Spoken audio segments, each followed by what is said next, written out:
show. Man, it's been a while. Holy crap. I thought I would never come back. God damn. Drop the link, Timmy. Let's start the show. By the way, it doesn't even look like I missed anything. What is going on? The watch world seems to be dead. Just dead in the back. Not forget about floating face down in the backyard pool. It's at the bottom of the pool. It's just a rotting corpse. Guys, welcome back to the show. The Tim Wright is back. The roommate is happy. I'm back to the grind. It's basically starting from scratch, from total beginning. So thank you to the most loyal viewers for sticking around. It's my pleasure to be back. And well, today I literally got nothing. I don't know. You guys want to talk about Paris? You want to tell me about what you've been up to? I'm here to listen to talk to you. I've got some stuff to show you. I got some few things there for if you've been supporting the show. I got some. I got some like postcards. I got some postcards to send you guys. Hey, if you've been helping support the show, just let me know if you want one of these amazing Mona Lisa postcards. I got like 10 of them. First come, first serve. Just reach out, email me, hello@timwright.com. I'm gonna prioritize people that I know helped out the show immensely. I also got a few from Dorsey. I got a few other cool. Hey, look at this one. Maybe I'll keep this one for myself. How's that look like? Kinda. I'm not ginger, but I do have a little bit of yellow ginger in my beard. Hey, am I gonna cut my ear off? You never know, guys. Keep watching the show. All right, let's fire up this sucker. Let's talk some watches. All right, shut it down, Timmy. Let's see it. Let's say hello to the loyal viewers. Let's see who are the loyal viewers. Ooh, Daniel Katz. Shout out to the cat who let him out of the bag. Daniel Katz, great to see you always. Daniel.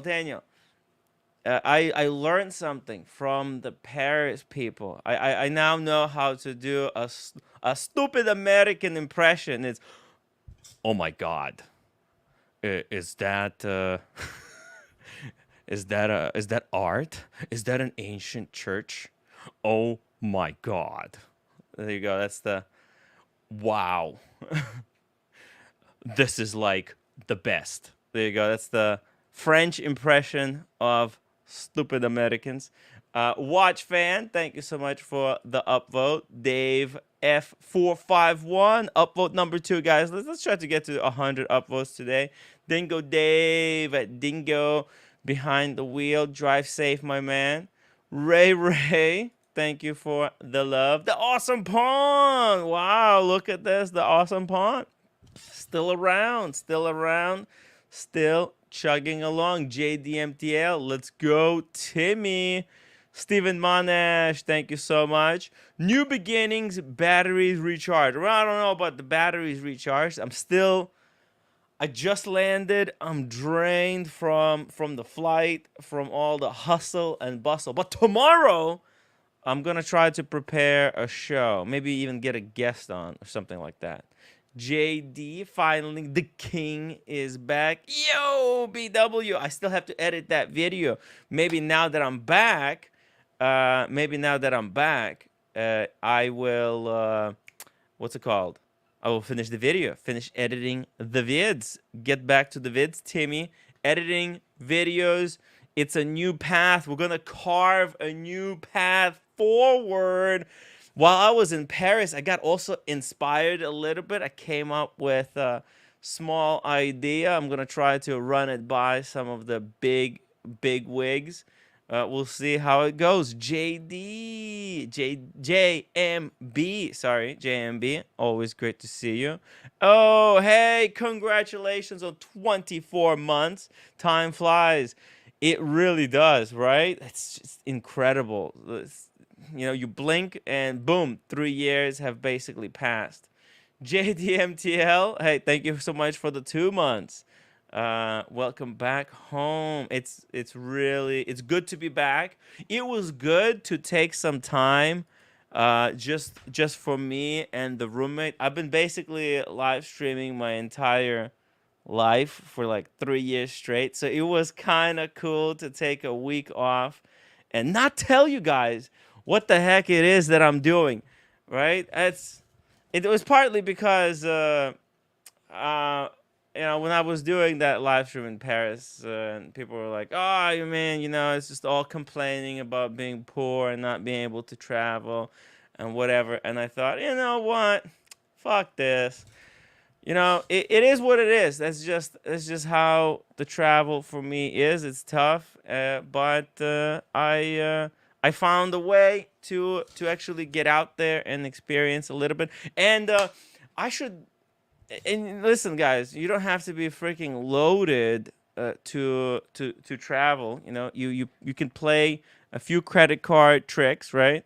If you have decent credit score, right, you can get free miles or free hotel room or both. Over a period of few months, if you have certain inevitable spending that's coming up. DMD, hey, you know what, DMD, thank you so much for playing the Tim Wright game. We'll see you maybe never. 209, thank you so much for sticking around. Ray, 15 months, baby. Paris, package away tomorrow. Wow, thank you, Ray. I hope you're enjoying your Maldives watch. By the way, Ray, check this out, guys. Boom! Look what I've got! The first, I guess this is like second or third, the Oisin O'Malley wallets. They're out. They're pretty dope, actually, if you ask me. Look, it's very, very nicely stained Horween. I believe this is like a Horween leather. Well, at least it's the Horween style leather. It's just a regular bifold with 3 pockets. So basically, it's got 2 card pockets. So you can have 4 cards. You can double stack them. You can have like 8 cards, and you can put. And there's little pockets here on the inside. You can put like a little bit of cash in there, or a coin, or your Metro Pass, or whatever. It's got a really nice stamp on the front. Actually, hold on. Is it gonna focus? Come on, focus. There we go. As you can see, you got the Oisin, but it kind of looks like me. I mean, you could. It's interchangeable, guys. You want to support Tim Wright, support Oisin, right? It kind of looks like me as well. I mean, not that I'm not a rock star, but it's a very cool product. $200. Look, you could spend $200 to support a friend, or for $200. Actually, look, this is like $400, I believe. This is my previous wallet, the Gucci. Very similar system. 2 cards here. There's an opening. Oh, but this one has the what's it called? The top loader. This is like if you want to go minimalistic, as little cash as possible. Anyways, very cool wallet. Thank you so much. Oisin actually shipped it to me while I was still at my Paris hotel. Very cool. He got like next day shipping for me. So shout out to Oisin O'Malley, who's editing away on Ireland Part 2, guys. So be on the lookout there. Dingo Dave, thank you so much for 22 months. He's a member as well. Thank you. Dr. Bob's Nightmare, he's a member too. Look at me, look at me. Did me 2-pack, man. Did me 2-pack, man. Okay, 2-pack. 2-pack or 2-pack? BW, thank you so much for 9 months as a member. Dingo Dave is his favorite. Dingo Dave is everybody's favorite. He's just a positive, really nice guy. Always supportive, unlike some people out there. Shout out to JDMTL. $7 super chat. The king is back. Are you talking about me? I'm the king? Well, I better start acting like a king because I've been away. Maybe that's what kings do. Kings take time off because they understand the value of recharging own batteries. Stephen L, thank you so much for 16 months. Add 3 letters to Paris and you have paradise. Thomas Jefferson. Paris was truly a paradise. Incredible place. Roommates, first time there. We also went to Mont Saint Michel. Actually, guys, you know, I if you wanna see my my travels from the what was that? But anyways, if you want to see some of the pictures from the trip, you can go to my Instagram account. I'll drop the link in the chat. You can see some pictures there. I've been posting kind of like first 5 days of us going to different stuff. First day we went to like what we thought was a very fancy restaurant, and it was very nice. Had some delicious food. Well, this is unrelated. Then we went to Notre Dame. We saw the Louvre. We went to d'Orsay. Obviously saw the Mona Lisa, baby. Shout out to Mona Lisa.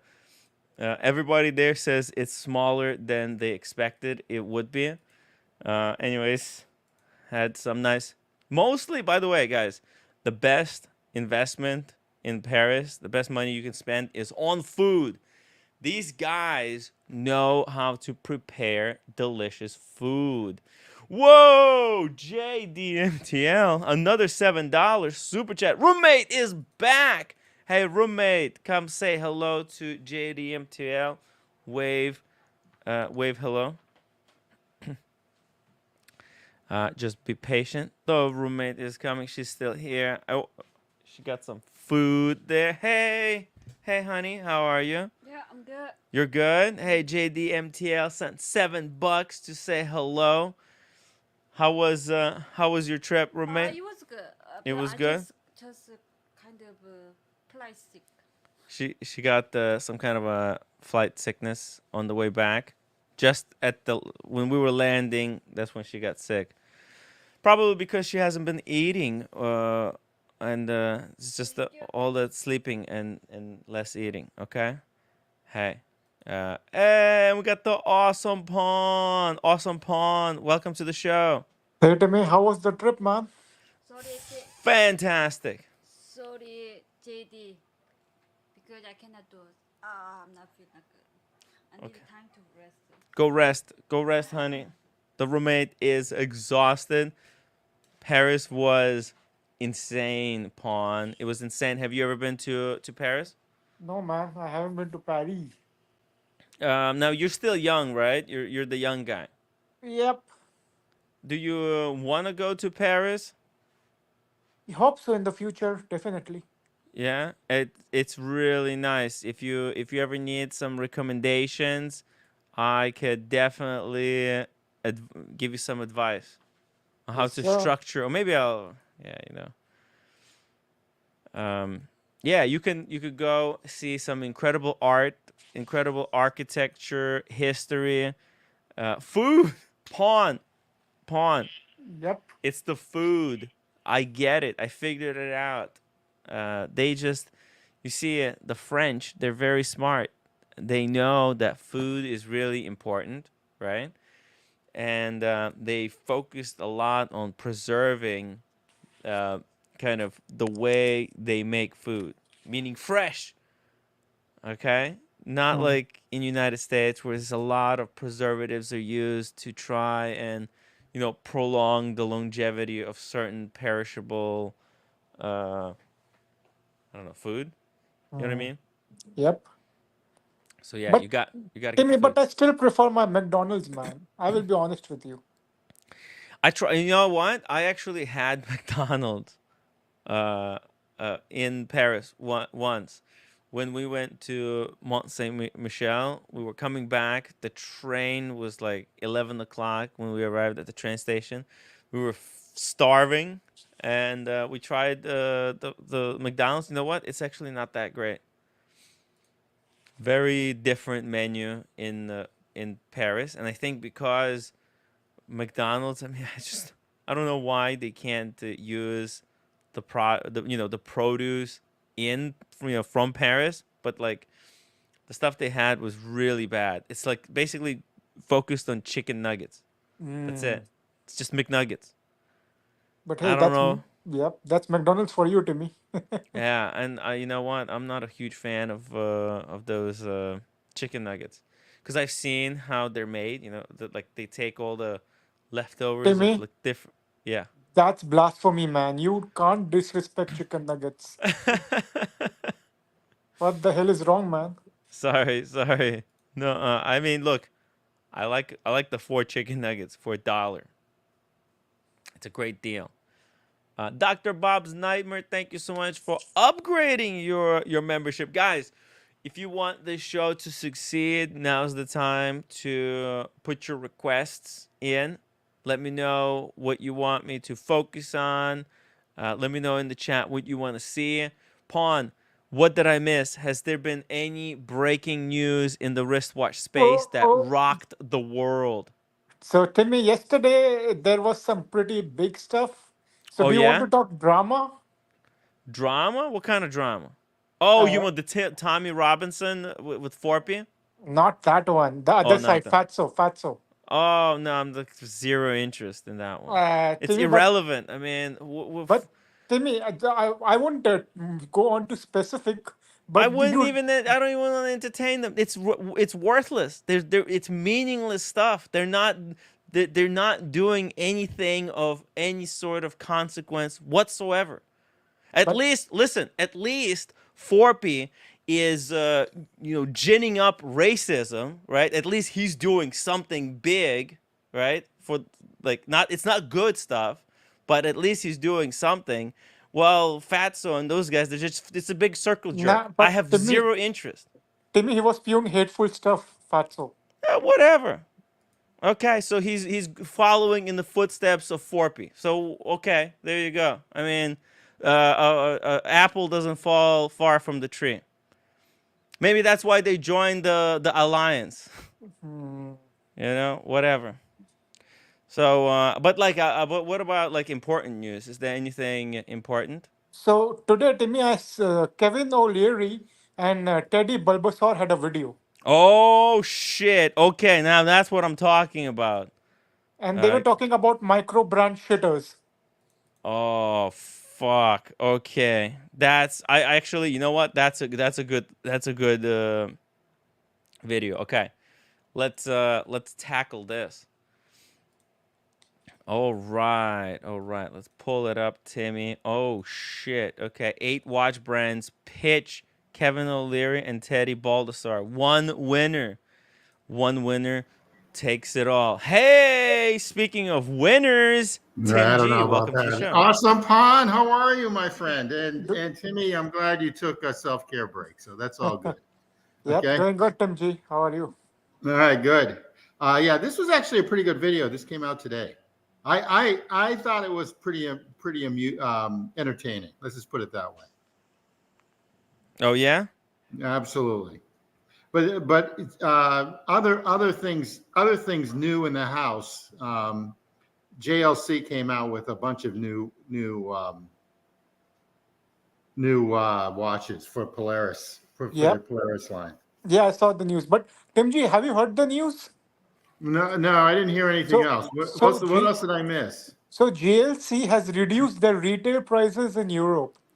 No, JLC Yep. pulled the prices back. What's gonna happen to all the people who overpaid for their watches? Are they gonna Man, get? Are they gonna get a refund? Timmy, who buys JLC? Don't be so naive, man. Nobody buys JLC at retail.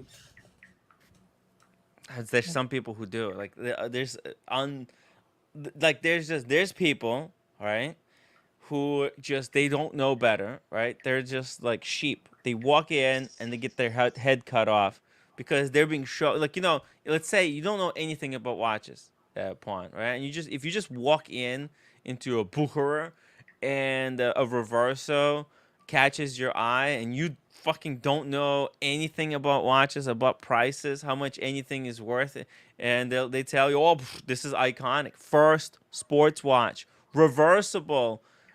Just like they used to play with these watches, polo back in the 1930s. That's a powerful sales pitch. People could drop 20K on something like that easy, But and then you're stuck. yeah, Timmy, you are right. I won't disagree with you, but it's not JLC is a sports. It's not a sports brand, Timmy. It's a dress watch thing, and They nowadays people don't wear dress watches that much. they Other, released the other new than other than Polaris. Tim, other than Tim G, no one wears dress watches. Yep. Other than Tim G, okay, which is fine with me. I actually love them because I like strap monsters. I heard that they released the new Polaris. Oh, Oh yeah, it the is. geographic I sort of like, believe it or not. Shit. Okay, here it And is. believe it or not, Whoa. I sort of like it, and it's thin. Timmy, can It's you zoom in the dial? Is it really? Oh, I don't know. It doesn't look that thin. Oh, 11.54. Yeah, Yeah, that's 100 Zoom in meters. on the dial. Okay, let's see it. There you It's a go. little busy, but I like it. Yeah, it's basically their version of a world time. It's the movement that they've used for years in the master control that they now ported into the the I like Polaris it. case. But Comes with two straps. I know you won't like it because you think speaking it's a of silver. someone who's being Hey, ported, cat. Daniel, are you coming from the heaven? I mean, Coming from, Jesus, the background is so blown out I that don't know Daniel, it why. looks like you're at the pearly gates. Yeah, Yo! the sun is coming in from yeah. whatever. Yes, I'm That's coming not from Daniel. That's Jesus, Timmy. That's Jesus. it's the G, the That is that wristwatch is G. that is Actually, Jesus. He no, came I from think he's the Jewish. Yeah, no, yeah. but Hey, this is Jesus the was Jewish, Timmy. Oh, he was Jewish. That's right. yeah, Jesus Jesus was Okay, Jewish. was so Jewish. Yeah. it makes sense. There you Yeah, go. Yeah, What, he came. He's coming after the afterlife. you got a Yeah. glass of wine over there if you're Jesus? No, but I'm just cooking. I'm making dinner, and everything's going to boil over here. I'm calling from heaven, the ninth floor of heaven, and Tim G, I do wear dress watches too. Yeah. My Seiko Enamel, and against all odds, it doesn't matter with me that people don't want me to get it. I hope to get the hub ring in about 4 months. Ooh, 4 months. Yeah. Well, by the way, just really quickly here, we got Mark the Shark. Thank you so much for being a member for 15 months. Mark the Shark is a sharp tool in the glove box. And Sean, $50 super chat. Timmy, welcome back to you and the roommate. So glad you stayed off and enjoyed her company. Always onward and upwards. Cheers, brother. Sean, thank you so much for sending us to the George V. Yeah. Oh my goodness, the famous roommate. Went to Four Seasons. Yeah, roommate. Because of Sean, we went to the Four Seasons, Oh, George V.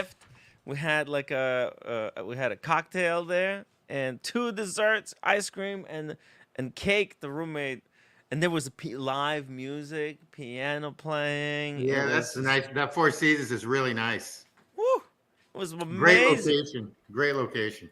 Hey, look at this.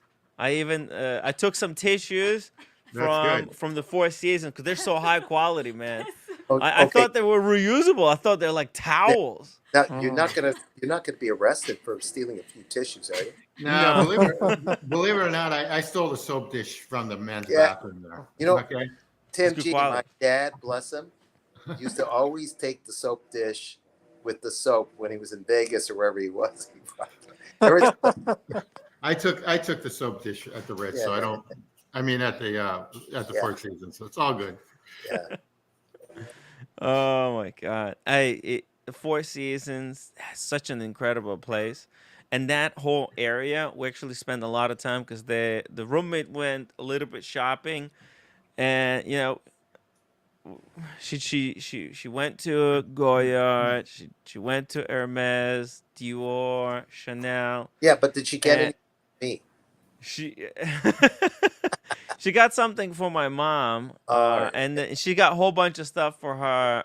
But Daniel, I got something for you. No, Okay, you didn't have to get me. okay, Daniel. So I'll give you. I'll send you this one. Can I send you one of these? You love art. Here we go. Oh, whatever.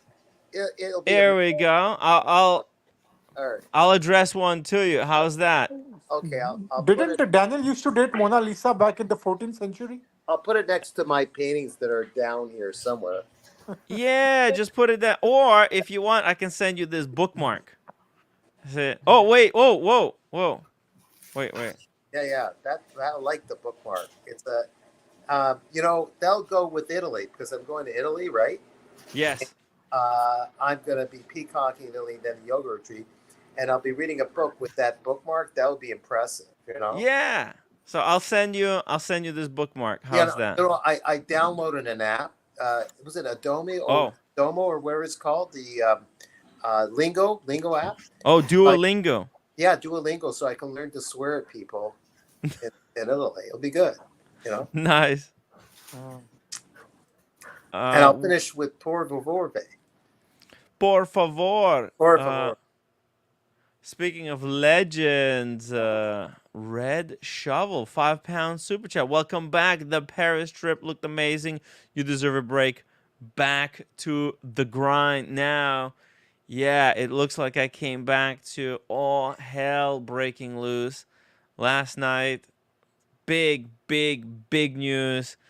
So maybe Red, maybe I don't know if you want tomorrow or after tomorrow. What is it today? Today is Saturday. I do need to go through that live stream and unpack it. Just go through the whole stuff there.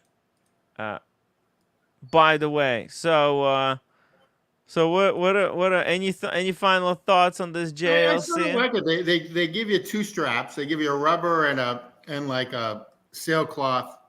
Oh, yeah? I sort of like it. It's a little busy though, but I like it. It's thin. And then they came out with two others. They came out with another Polaris date that's 200 meters, but boy, is it thick. It's like 14. It's close to 14 millimeters. I mean, they claim they need to make it bigger because the extra 100-meter water resistance. That's 200 meters. So the Polaris date, and then they came out with a perpetual. And I've been told by the Patek or Patek ADs that their perpetual, if it goes forward, it's tough to bring back. You've got to take it in for service.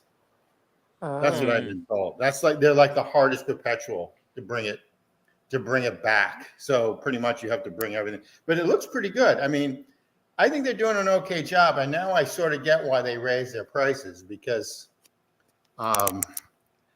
they figure they were one time the exclusive with all their watch movements with AP and Patek and everyone else, that they figured, you know what, they're not in the same realm as IWC and Panerai. I think they're the next step up.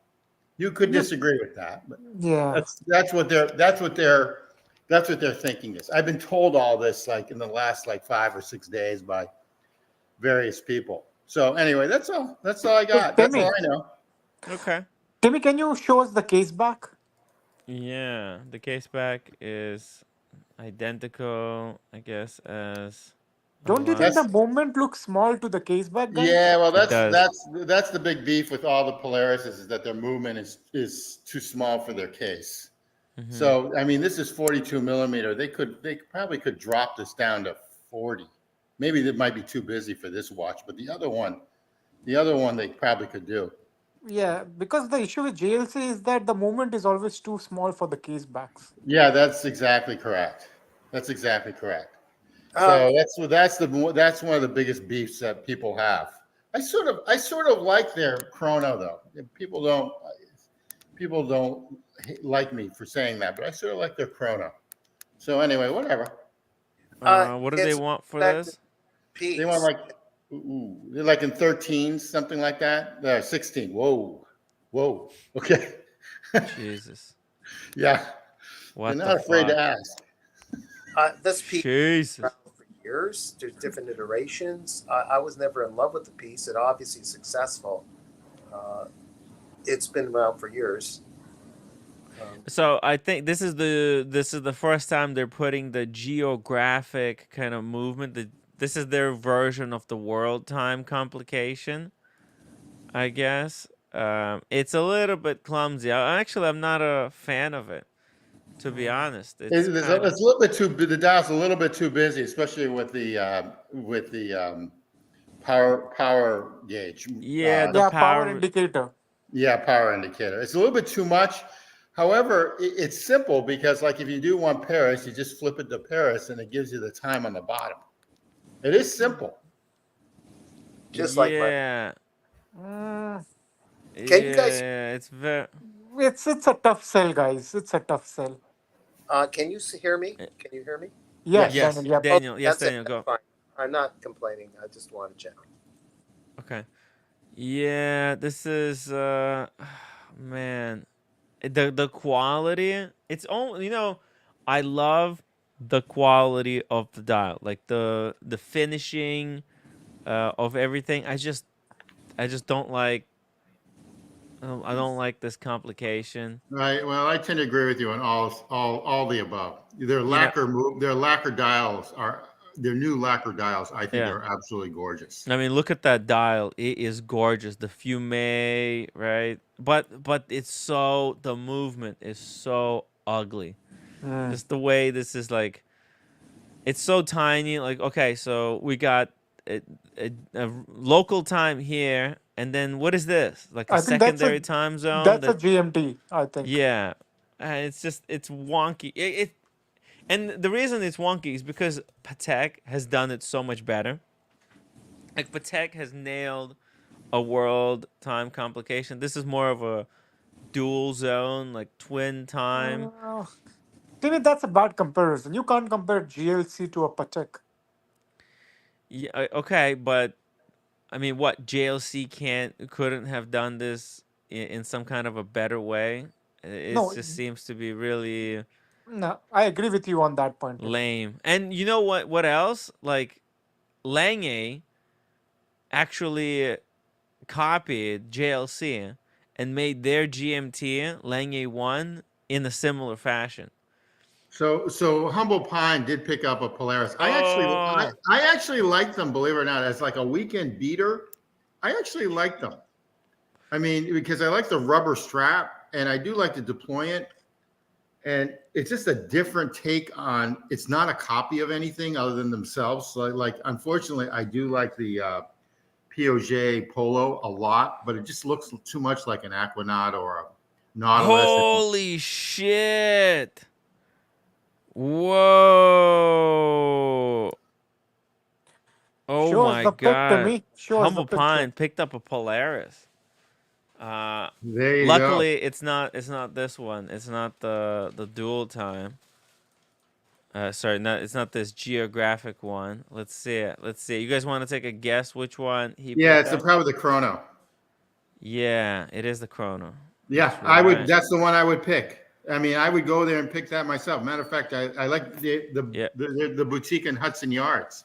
Yeah, which like to which get- Chrono do you like? Do you like the blue one? the one with the black, right? The black one. You missed it. Oh, right. You go right there. This one? Yep. Yeah.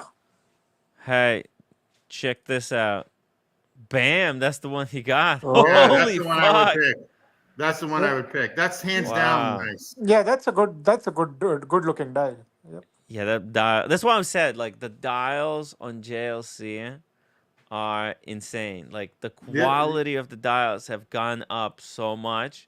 It's No, I agree. almost, yeah, it's a bit of a shame The, that the other thing is that the Yeah. 9 o'clock dial is a 60-second count now, 60. So this is running seconds. running seconds. So it's a 30-minute chronograph. I don't know about that. The Humble me Pine see. has to like interject here. Oh, okay. No, No, no. it is, because you could see here, right? The running I, seconds. I That's the running really, yeah. I really like this. The a good thing lot. is a no date. There's no date on this. Yeah, there's no clutter, and it Yeah. comes with 2 straps. It comes with that. It comes with the rubber, and I think they've nailed it out of the park with their rubber. And then it comes with that sailcloth. Wow. What's the size, guys? 42 millimeter? 42. Now, again, the biggest complaint that people have about this is that their case back, the movement is a little small for the. Yeah. Okay, but I really like it. I mean, that's the only. I mean, every watch has its little problems. It's like Yeah. in person. But Tim G, they can resolve this issue easily. By what? Making it smaller? Oh yeah, making the watch smaller or the movement bigger. Well, the movement bigger is not as easy to do as as just saying, hey, make the movement bigger. Humble Pine, congratulations. I Yeah. really like this watch. I think this is a good like weekend watch. I really, really like this watch a lot. It's 100 meters. Their movement is theirs. It's everything's in-house. I really like it. Plus, because it's boutique only, it's a little bit tougher to get. So they're not going to drop as much as your typical JLC. Not to be mean. But Hey, Sean, welcome to the show. Hey, good afternoon, gentlemen. How are you guys? Tim, how are you? Dan, Awesome Pond, how are you guys? Yeah, greetings. Love the Hey picture. Sean. Greetings. I wanted to say, Mr. Team G, I beg to differ with you. You are not the only one that wears dress watches. Oh, that's true. That's true. That's true. Well, you know that, but also Pat's corrected me too. So that was like, so right now we have a majority on the panel. How do you like that one? That's right. That is pure horology, right? No, it's just like a beautiful piece of red meat steak. You don't need anything. It's almost like a beautiful woman that just ages perfectly, you know? Oh my God, you said it. I had this discussion with someone last week, and I was like, listen, I've been married to my wife for over 24 years, and when I look at her, the fact that she hasn't done anything to her face, once in a while she'll get a Botox, but she hasn't done anything to her face. It just keeps her natural beauty, because at some point, when they do too much, they don't look the same as who they were. That's the biggest problem with like someone like Meg Ryan, who was at her prime, like beautiful. Now she's just like overdone. It's like, dude, what did you do to yourself? Exactly. If you just age gracefully, it's just like, listen, quality indoors time and quality, no matter what it is, it gets better with age. It may not have the same patina, may not have the same color. It just have a different patina or color, but it's just as beautiful as day one, right? So yeah, that's the way I look at it. I actually love this watch. I mean, I really like this watch a lot. So my congratulations. This is a really nice watch. I'm driving. I didn't see. I know it's the Polaris Chrono, but I didn't. I can't see the image. But Humble Pine has impeccable taste, and Tim G, you as well. So I bet it's a beautiful watch. It's actually not the first time that I got in trouble for talking bad about JLC. It was actually first time I was talking shit. It was actually JMB who I got in trouble with. But hey, listen, it is what it is. This is actually one of the better examples of the Polaris. Probably like the best example, because this is one of their newest dials in the chronograph. This Polaris looks a lot better. It's a lot more balanced. It's got all these hour markers. There's this asphalt kind of finish on the outer ring, then the inner ring got a Fume sunburst. I love it. I love it. And then the strap is what you have on your IWC. It's quick release, and then including the buckle is a quick release. I wonder if they gave Humble Pine 2 straps, or is it comes with two. It comes with two. It does come with 2 straps. Because I was checking into this, I was trying to figure out if I should buy this myself or I think it's what 14.4 or 14.2 or something like that. Yep, it's 14 grand. It's the same price. It's the same price as if you can buy one. Isn't the Daytona that around that price? If you can get one from the AD. BW says he doesn't get the JLC hate here. I think the JLC hate stems from the fact that just people, they're very expensive. They're very, very expensive compared to what you could get them for, like on the gray market. They don't have a lot of models that are like impossible to get. Like a lot of brands have some watch that everybody wants and then nobody can get. But JLC doesn't have that. They don't have, even the Reverso. The Reverso used to be until they increased the price to the point of just absolute insanity. However, this is boutique only, and I think because of that, it's going to drop a little bit, but I think it's going to hold its price because it's boutique only. They're not selling these up. I mean, I asked my guy at Jamba Shop. Okay, so here we go on this. If he can get me one of these for like 10, and we just had this conversation like 4 days ago, and he said no, this is a boutique only. This would be tough for them to unload these because they're only they're not making as much as the other Polarises. So whatever, But again, congratulations to Humble Pine. I think it's a great watch. Yep. Absolutely. Hey, Timmy. By the way, I have to say it's not George V. It's George Cinq. It's spelled Cinq, and it's pronounced Sanq, which is George V in French. So it's George Cinq. George Cinq. Yeah. George Cinq. Yeah, and I'm glad that you guys went there. Thanks for taking us on the tour. Yeah, I did a bit of a tour stream there. Yeah. And then I figured, because it was very tough to stream actually in Paris. I don't know a lot of the things, and then I also have to be taking roommate to places, and then she wants to go to some place. As soon as you go inside a building, there's no internet. I did the best kind of walk that I could to show all the most important areas. But there's a possibility. I actually want to in the future kind of maybe go back and do more and actually explain. It's tough it was really tough for me to do it with the roommate, and then I just wanted to enjoy some time with her. You did the right thing for yourself and for roommate. Respect to roommate.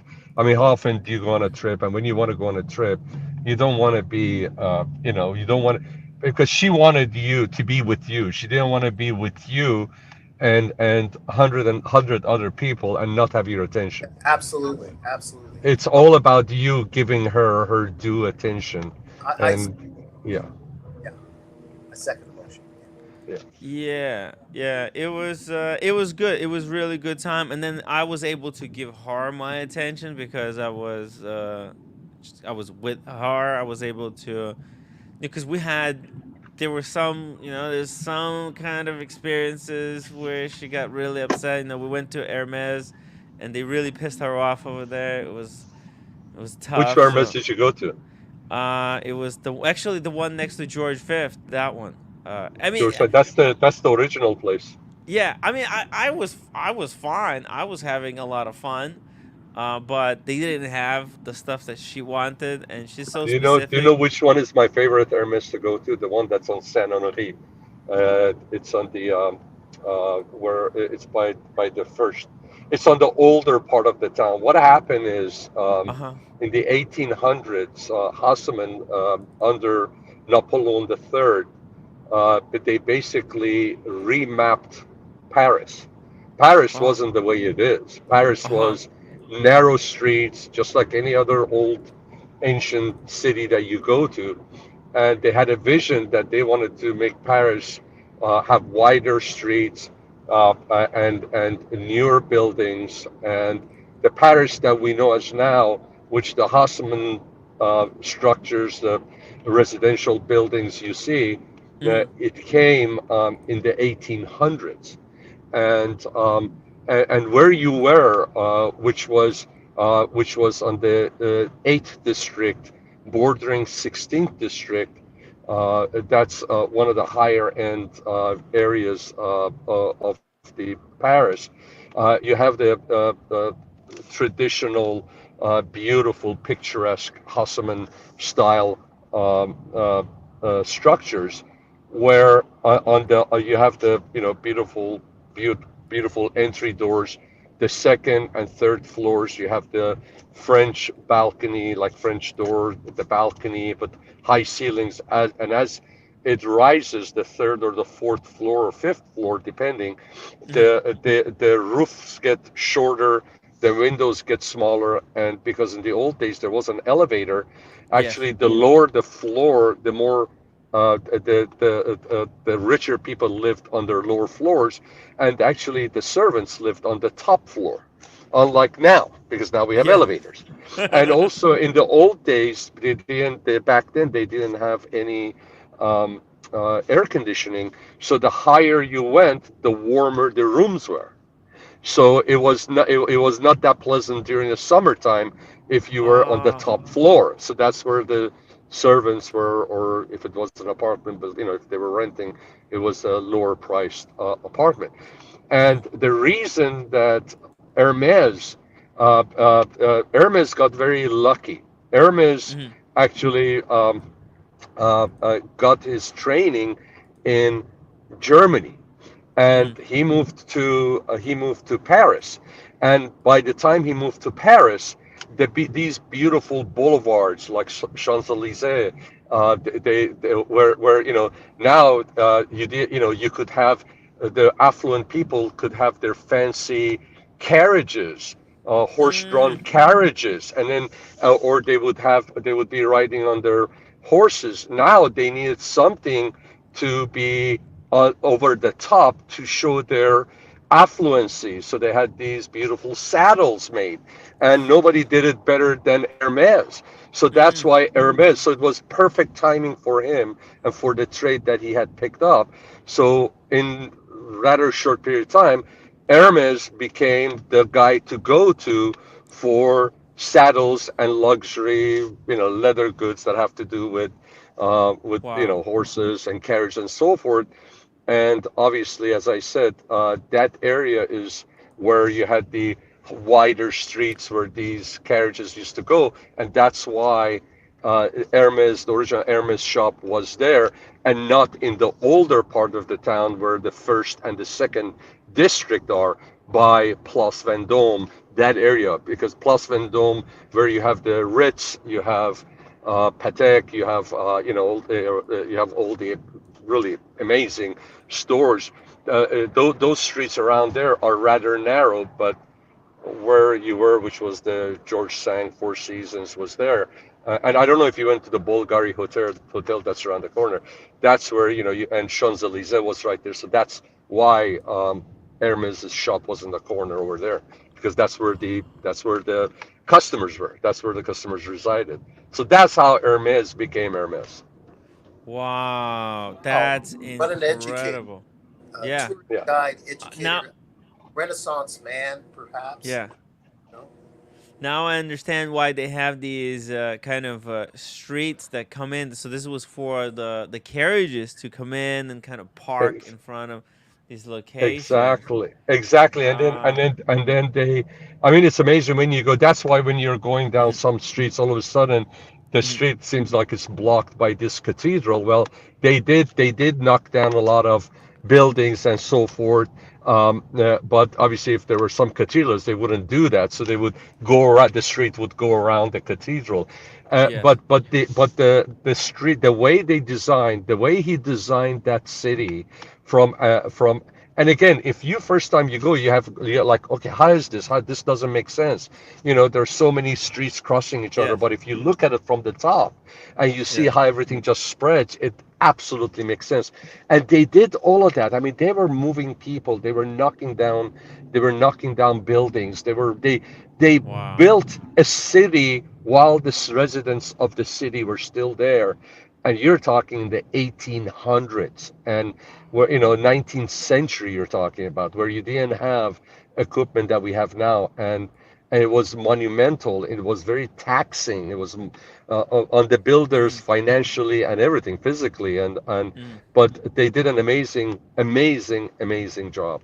And that's how you have Paris. That's why, to me, that's Paris. I've told you before, of all the cities in Europe, you say which one is the best city? It is Paris. You tell me which country is your number one pick, it would be Italy. Yeah. Italy. If you give me a country, that I would say Italy is fun, and if you tell me city, it would have to be Paris. Jack, were you at the Latin Quarter, Tim? Latin Quarter. Actually, yes, I stopped by, but there's not so much Latin now. It's mostly kebab stores over there. But I took the roommate. Last night we had our final dinner over there in the Latin corner area. And it's some of the best restaurants are over there. Kind of, if you're looking for a small restaurant, quality restaurant, and cheap. Yeah. Because as long as it's not the Last Supper. No. But right now it's very tough over there because they're preparing Paris for the Olympics. Yeah. I don't know. Was it like it's a couple of days left, right? Like a month, maybe less than a month. It's in July. It's July. Yeah.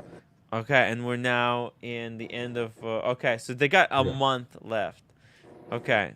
I think they'll be able to get through it in time. They'll get it done. It's amazing what they've done with the what do you call it? The one that burnt down. Come on. Oh, with the Notre Dame. Notre Dame. Yeah. Notre Dame. Yeah. Yes. Oh man, we were there. It's amazing what they've done with it.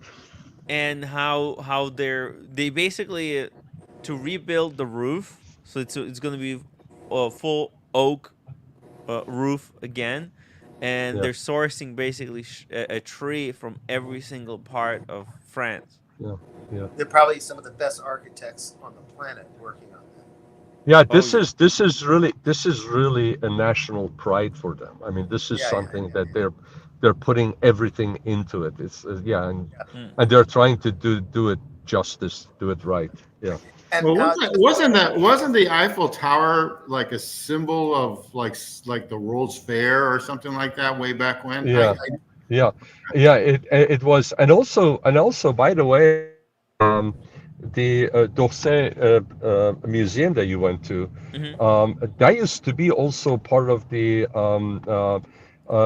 World Fair, something with the World Fair. I don't know if it was some kind of a I know it was station, a train station. Yes, train station, right? It was a train station for the World Fair and all that.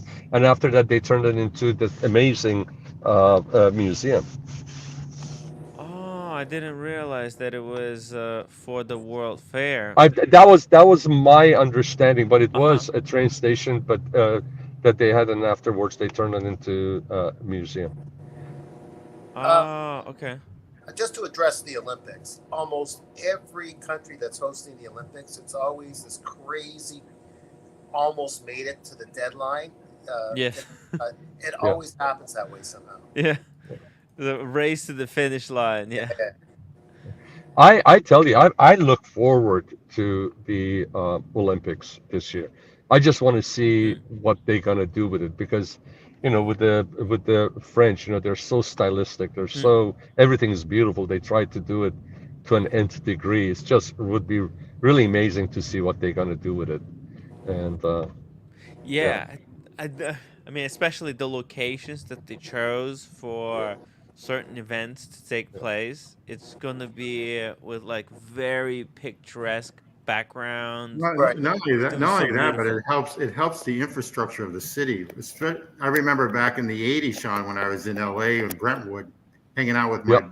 buddies, and they had the Summer Olympics there, and all the infrastructure that was put in just Los Angeles was amazing back It then. was. Man, I didn't know you were in LA back then. Yeah, that was in 1984. And Yeah, and back then, guys, we had smog. I mean, you woke yeah. up in the morning, you would see gray cloud over haze over the city, and it's a lot cleaner now. But we were like, oh my God, this place is gonna be a zoo. So a couple of friends of mine, we went on a road trip. We went to Vegas. We went to up north to where is it? Up to Reno.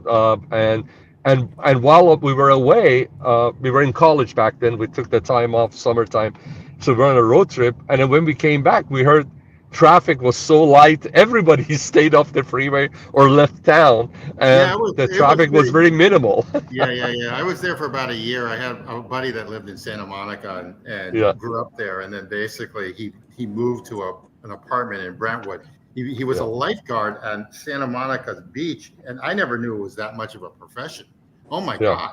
God, it was Yeah. incredible. So anyway, Where is Brentwood? In the Santa Monica area? Where's Brentwood? Brentwood So is Brent, yeah, go go ahead, ahead. please. Go ahead. No, go ahead, please. Brentwood is pretty much on the main drag. It's near actually like what is it, Beverly Hills. It's near Oh, Yeah. I see. So what you have is you have Beverly Hills, and as you go west towards the ocean, towards west, then you have Westwood, which you have UCLA, and then next to it, then you pass 405, and then when you pass 405 on the other side, west side of 405, you have Brentwood, and then as you go further west, then you have Santa Monica. Brentwood is a very affluent part of the city. It's beautiful. That is all. I mean, you know better than I do. And that was where OJ's house was, by the way, in that district. Correct. Not only OJ's, but his ex-wife also. His ex-wife was in Brentwood in a townhome off of Bondi, and then he lived off of Sunset. He was actually on the north side of Sunset. Was his house, but they were all in Brentwood. Yeah, and anyone else that was killed by OJ. Yeah, yeah, it was really sad. I mean, when this happened, I mean, it was really because I used to probably maybe 2 or 3 times a week. I used to drive by Bondi right in front of where the murder happened. It was really sad to see that, and where the young man that was also killed used to be a waiter is one of the places that we used to go to have dinner, and it was a great spot. Yeah. And and then it became Pete's Coffee, and now there's another business there. Yeah, and they didn't do well after that. Their business actually went down, and they shut down. Yeah. Jeez. Just really quickly here, we got James Hess, who's been a member for 13 months. Thank you so much, James. He said, paid for your snack at JLC when we ate by Michelin Star Bistro. You initially refused and gave me $20 bill. Still got it in my wallet as a memory. It was a great time. So Sean, real quickly, one of my watering holes in Santa Monica was the Fox Inn. Is that still around, or is that do you know where that is? Where's that again? In Santa Monica, it's called the Fox Inn. I'm not familiar with that. Yeah, it was a real drinking pickup place. Well, I guess I'm really dating myself. That was back in 85, 86. Okay, no worries. Sorry, I'm not familiar with that. Sorry about that. By the way, Sean, where's your some of your favorite places to spend time while you're in Paris? Well, I love that whole area around Place Vendôme, Saint Honoré, and I love it. This time I'm actually my wife has a Airbnb because she's gonna go earlier long term, so she's got a Airbnb on the 16th district. That's where Oh. she always stays there. We always stay there. Oh, okay. 16th district is right next to where Georges Sang is, and towards Eiffel Tower. But when but I got hotel room, and because she also gonna stay with another singer, they're gonna be rooming together, and Oh. so after the concert, she's gonna come and she's gonna leave the Airbnb. She's gonna come to my hotel. My hotel's in 7th district, right a few blocks away from d'Orsay Museum, and Oh. and one of the best street markets, food markets. It's a daily one, not once a week. Uh-huh. Is in 7th district, and it's one of the places that's probably the first place. Every time I go there, it's one of the first places that we stop by the following Is day that the hotel? after. Is that the Hotel Point Royale you go to? No, it's not. It's not. Okay. And I don't want to dox it. I'll tell you later on. No. It's a hotel that's on one of the older buildings. The Yeah. inside is absolutely beautiful. It's a boutique hotel. You feel like even if you close the curtains, if you were inside, you would say this has to be in Paris. Oh, It's that's just the interesting inside. because Yeah. yeah, I stay in the 7th district also, and I'll dox it. I don't. It's excellent. It's this place Yeah. called the Hotel Pont Royal, and it's Yeah. excellent. It's absolutely excellent. So Is it anyway, yeah, no, this one is a boutique hotel. So, but the service is fantastic. It's beautiful hotel. It has an old charm to it, and you're walking distance from everywhere. You can yeah, walk to Eiffel Tower. Eiffel Tower is actually as you guys know, it's on 7th district. A lot of people think it's on 16th. It's across the water. So, Mm. but it's walking distance to everywhere. You can walk across the water on that beautiful yeah. bridge, and you got all The 7th district, in my opinion, is the best area because It is. it's quiet, but you can go anywhere. And you So got great eateries. You can walk over to Saint Germain. You can go over to 6th district, 5th district. Oh yeah, that You looks. know, it's and it's near Seine River, and it's just beautiful area, and it's got a residential feel to it, but it's not dead. You got it's got good energy, and that market, I'm telling you, it's just amazing. You go there, you have everything fresh, from flowers to cheese to baked goods to any kind of a food you want. Everything is just there. yeah, It's just beautiful. I love it. Paris is all about eating out. yeah, Like the food, I you, the like food. out in markets. I'm a market nut. Yeah, So you would love this mm, market, and Daniel. If the market in 7th district is just fantastic. yeah, yeah. And if I was to walk to here, I go again to Latin Quarter from there would be what, a couple hours or what? no, Oh, no, 30 no, minutes. no, no, no! Not even walking distance is not that much. The Latin Quarter is on the other side of the water. Oh, Yeah, it's on the other side of the water, more towards the Notre Dame, and it's oh, beautiful. It's the older part of the town, and yeah. it's just absolutely gorgeous.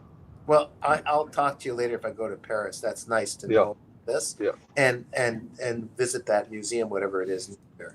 yeah. Yeah, So as you can see, the right here, this is the 7th district near Eiffel Tower, and the Latin Quarter is over here, yeah, Daniel. right. So if you just walk, here we go. It's like a 15-minute walk, Yeah, yeah, maybe.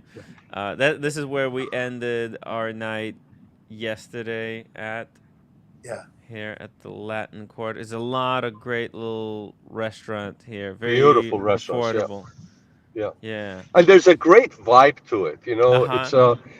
And you have the what do you call it, the GBLQ kind of a atmosphere. It's just open. I mean, Mm. it's such a Mm-hmm. such a progressive city, in my opinion.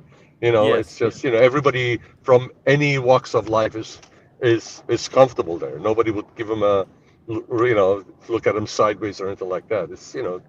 Yeah, It's they're it's very liberal. old town. There's also not a lot of cars. A lot of it is like restricted, so only kind of you can only walk. Like for example, this street here, I think would be like Uh, one just One thing I would examples. recommend is if you go Mm-hmm. there, of course, once you have to go down the Champs-Élysées, but I would stay away Mm. from Champs-Élysées. It's very touristy. yeah. Oh I yeah, And all of these shops that you see yeah. there, you can find them anywhere. You can find. They have one of the biggest Montclair stores. I have to say that. But yeah. the Louis Vuitton by Place Vendôme is gorgeous. You don't have to go to the one that's on Champs-Élysées. All that's huge. Dior is right there but you got Dior everywhere. You got Yeah. Chanel everywhere. If you go to Saint Honoré, which is close, you have Berluti there. Around the corner from there, you have Courtet. If you were going to stay there a little bit longer, I was going to actually tell you, set you up to meet up with my friend Sonny, Mm. and because he's a massive watch collector, and I would have him also take you in and give you a tour of the Courtet, because Courtet is in a very old building, ancient building. I mean, where they keep their Oh leathers. You go down the spiral, stone walled, staircase that wow. goes down to the basement where they keep their leather. They keep their all their the equipment and all their stuff and their shop. It's Yeah. just like you went back 150 200 years. That's how it feels. And they have a little courtyard in the back. I would Wow. have him give you a tour, but you weren't you didn't have the Yeah, I time. was Yeah. with the roommate. No, absolutely. You wanted to do But stuff that I was gonna tell you, because I think roommate would have enjoyed it. There's a really cool hotel that you don't when you walk by you won't even know it's a hotel, oh yeah. and it is a block away from Place Vendôme, and it's called Coste, Coste, and you won't even know if it's under the radar. But once you go in, they have the central courtyard where you can sit down, have drinks or dinner, and typically at certain time it's only for the guests in that hotel. The rooms Oh. are great. It has a little bit of like a French, almost like bohemian feel to it, modern Mm. but bohemian feel. It's really really a Where, cool where, place. where is that? I'm interrupting. Where is that, Sean? That sounds it's attractive. it, it's called Costa. It's a plus off a block away from Place Vendôme. Okay. Okay. Yeah, Plus Vendôme, you need to go there. And by the way, talk about experiences at the watch ADs. And I wasn't with my friend. My friend that was there does a friend of mine that actually is part of the husband of one of the singers in the group that Mm. my wife's in. When they were rehearsing, we would go everywhere together. He had his son, and we would go to these different watch places and all that, but I wasn't with them. So they go into the Rolex store in Place Vendôme, and they said it was the worst. Every other one that we went to, from JLC, Patek Philippe, we went to Vacheron Constantin, we went to Breguet. They all felt they rolled the red carpet. They would have us try watches, but they went on their own to the Rolex, and his son has two Rolexes, and Oh. he's in his 30s, engineer, he does well. So they went there and they said they got the cold shoulder. These guys, their noses were up in the air. so so yeah. It is I what it is. actually I stopped by Rolex as well. It was tough. There's not they don't have anything. They said there's no wait list, but they got like some kind of like two tier. They got locals. So Yeah. Okay. I want to ask unfortunately, Sean. Yeah. I know this is about watches, but it's about culture. Watches is part of culture, so I like this conversation. So when you're talking of Paris and just in another dimension about Paris and given such depth, I know it's overplayed the musical Les Miserables, but I read also the book, the unabridged version of Les Miserables, and there's a Yeah. part that Victor Hugo Hugo, I'm not pronouncing it right, Yeah, goes on a digression about the night changes after the people go to bed. Like there's a whole different culture late at Mm. night, and it's dark, but it was beautiful the way he wrote it. Um, and that just sort of, not that I want to talk about the macabre or whatever that happens at night. There's different characters that wander the streets late at night. Clubbing is great in Paris. There's not any danger there, but I did love the way he wrote it. And it what you're talking about with Paris reminds me of Victor Hugo talking about the way Paris was, not just the story itself, the Les Miserables. He loved to right, digress right. in his unabridged version of the book. Oh, thank You, you for sharing that. That's beautiful. you know what I really there's few things you guys have to know about Paris. Paris, the sun doesn't go down until like 10 o'clock. Yeah. All right, so it really it's the roommate was very confused. She's like, oh, it's like 9 o'clock, but it feels like 7 in New York. Uh, and Yeah, also, I really like they have very dynamic sky. There's always some kind of beautiful clouds. Uh, exactly. Yes, it's beautiful. yeah, it's something you don't see in New York or LA. LA is usually like clear sky, but here, like you can see every. If I pull up any picture, you'll see some beautiful clouds in the background. Um, there are it does rain like spontaneously. There's these summer showers, so I highly recommend bringing maybe like some kind of a mini umbrella or Yeah, I it's don't know some. unpredictable. Yeah, it's Yeah. unpredictable. But one thing about Paris that's beautiful, and listen, there are a lot of beautiful cities out there, Mm, right, in the world. But one thing about Paris that's beautiful is the beauty is not just contained in a small area. mm, Every district is beautiful, even the ones that are not the most popular.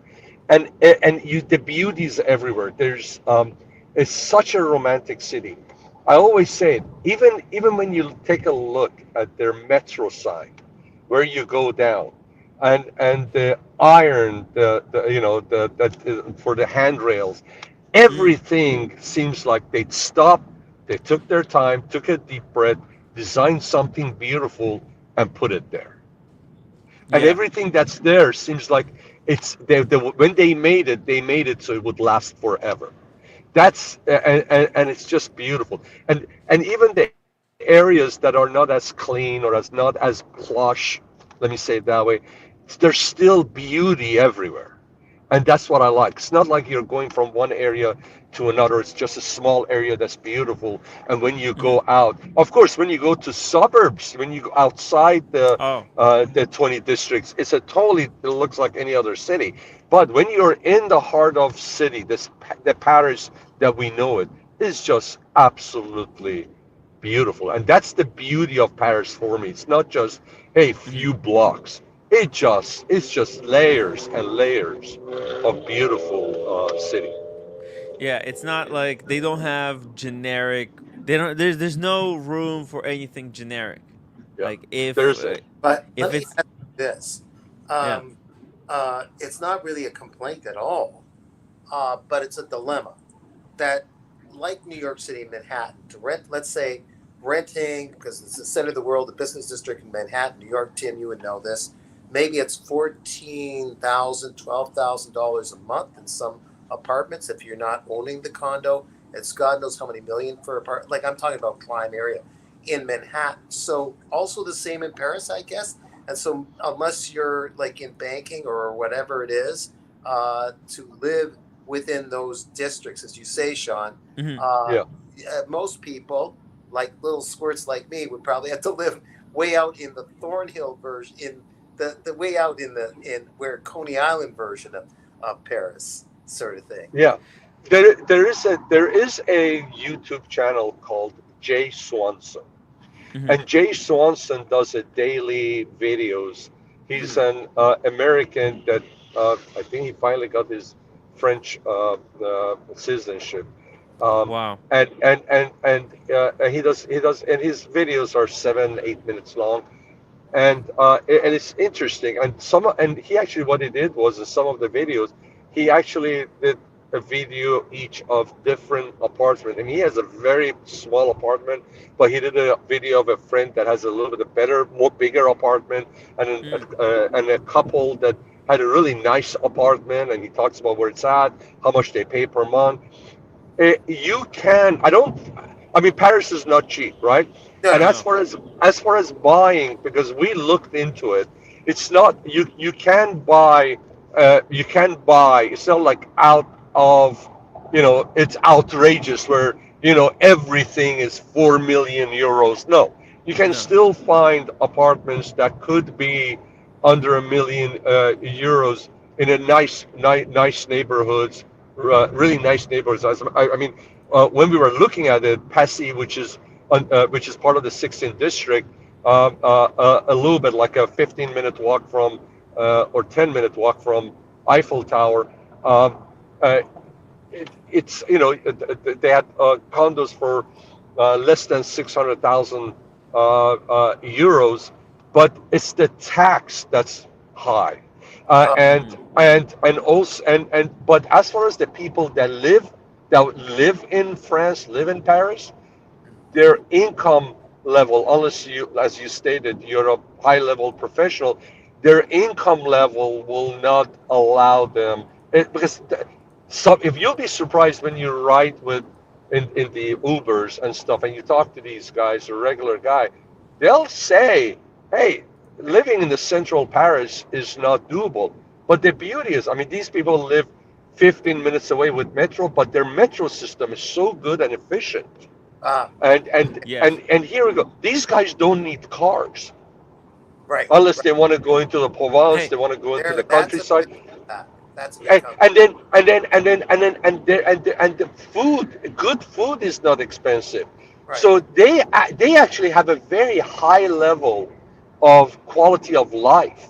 Got They spend time with friends, out drinking, eating, going to concerts, going to theater, going to look at art galleries or whatever exhibitions there are. So- And they have so many beautiful outdoor spaces, parks, and I'm not just talking about the Luxembourg, which is amazing. I'm talking about neighborhoods having their own little parks that you can go and sit down, chat Nice. among flowers, and they're clean. And what they do is, Daniel, they'll go grab a sandwich from the closest boulangerie. They get a baguette with Yeah.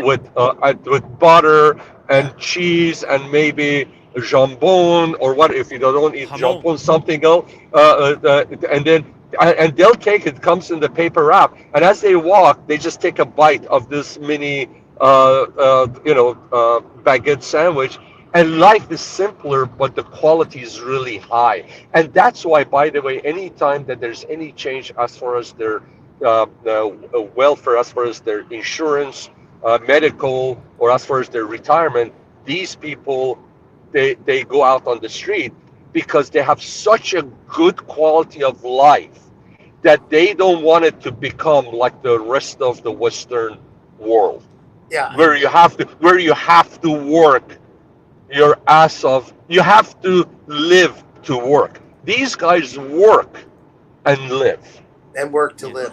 Tim, they're basically what you just talked about, Sean, in the last 5 minutes, which is the positive opposite to a rant. The opposite to a rant is the life of Tim Wright. Basically, he lives in Copenhagen, and he has access to all these wonderful things, plus Tim's personality. I haven't been taking full advantage of what I have here in New York. Yeah. It's it took me going to Paris to understand and appreciate what I have here in New York. 100%. Yeah. 100%. You come back and you appreciate stuff that you take for granted where you already live. Yeah. And that's the beauty of travel, guys. That's the beauty of travel. That's why people that they say, no, I don't need to go anywhere, everything's perfect. Go out there. You don't necessarily need to come back and hate where you are. As a matter of fact, you can go and see how beautiful elsewhere is, how people live out there. Either implement some of that, adopt some of that, or but you gotta come back also at the same time. Every time I go to, let's say I go to Paris and I come back, as much as I love that city, I come back. There are certain things about where I live that I miss, and I come back and actually have more appreciation for it, right? And by the way, I have to say something. The people that have not gone to Paris, Paris is one of those cities.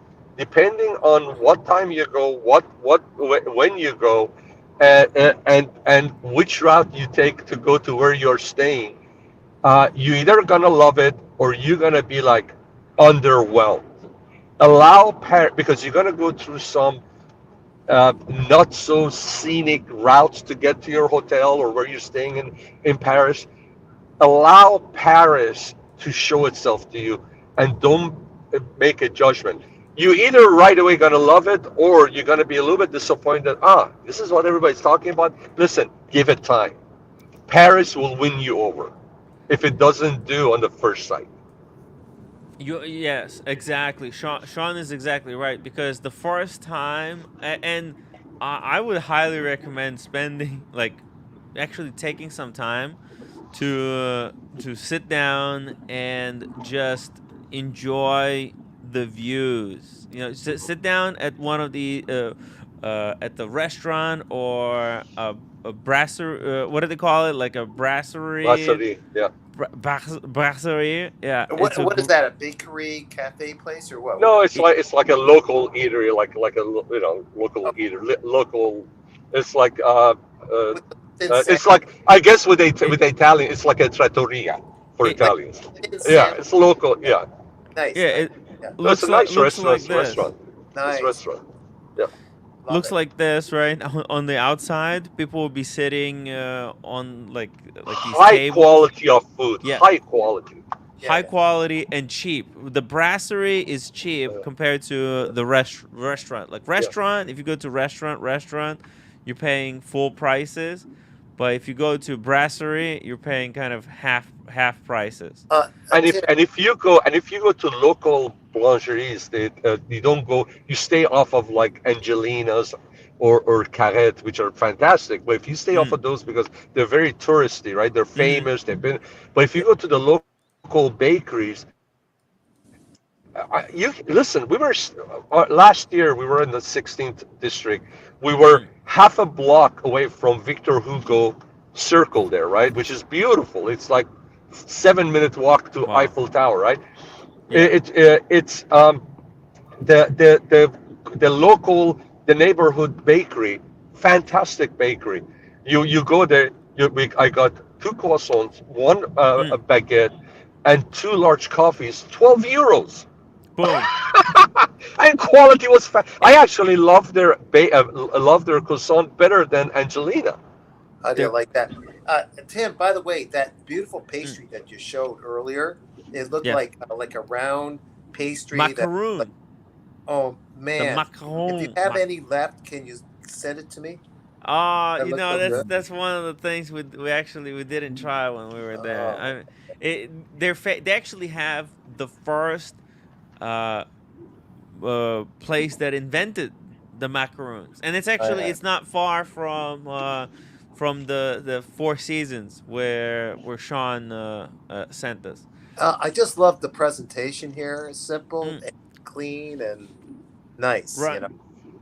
By the way, if you want to refer to that place, you don't even have to say Four Seasons, because Four Seasons really is a management company. You know that, right? They don't own it.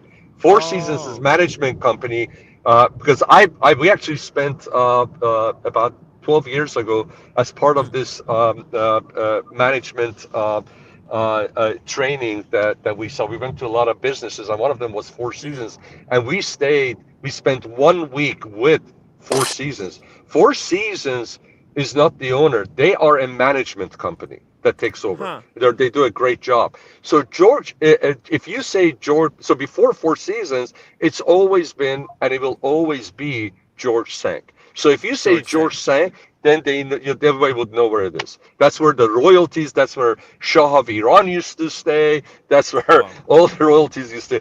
George Cinq is enough. That's George Cinq. I've never been there. No, I'm not royalty. I'm just. Well, Daniel, yeah, it's that's why it hasn't made it to the sixth yet.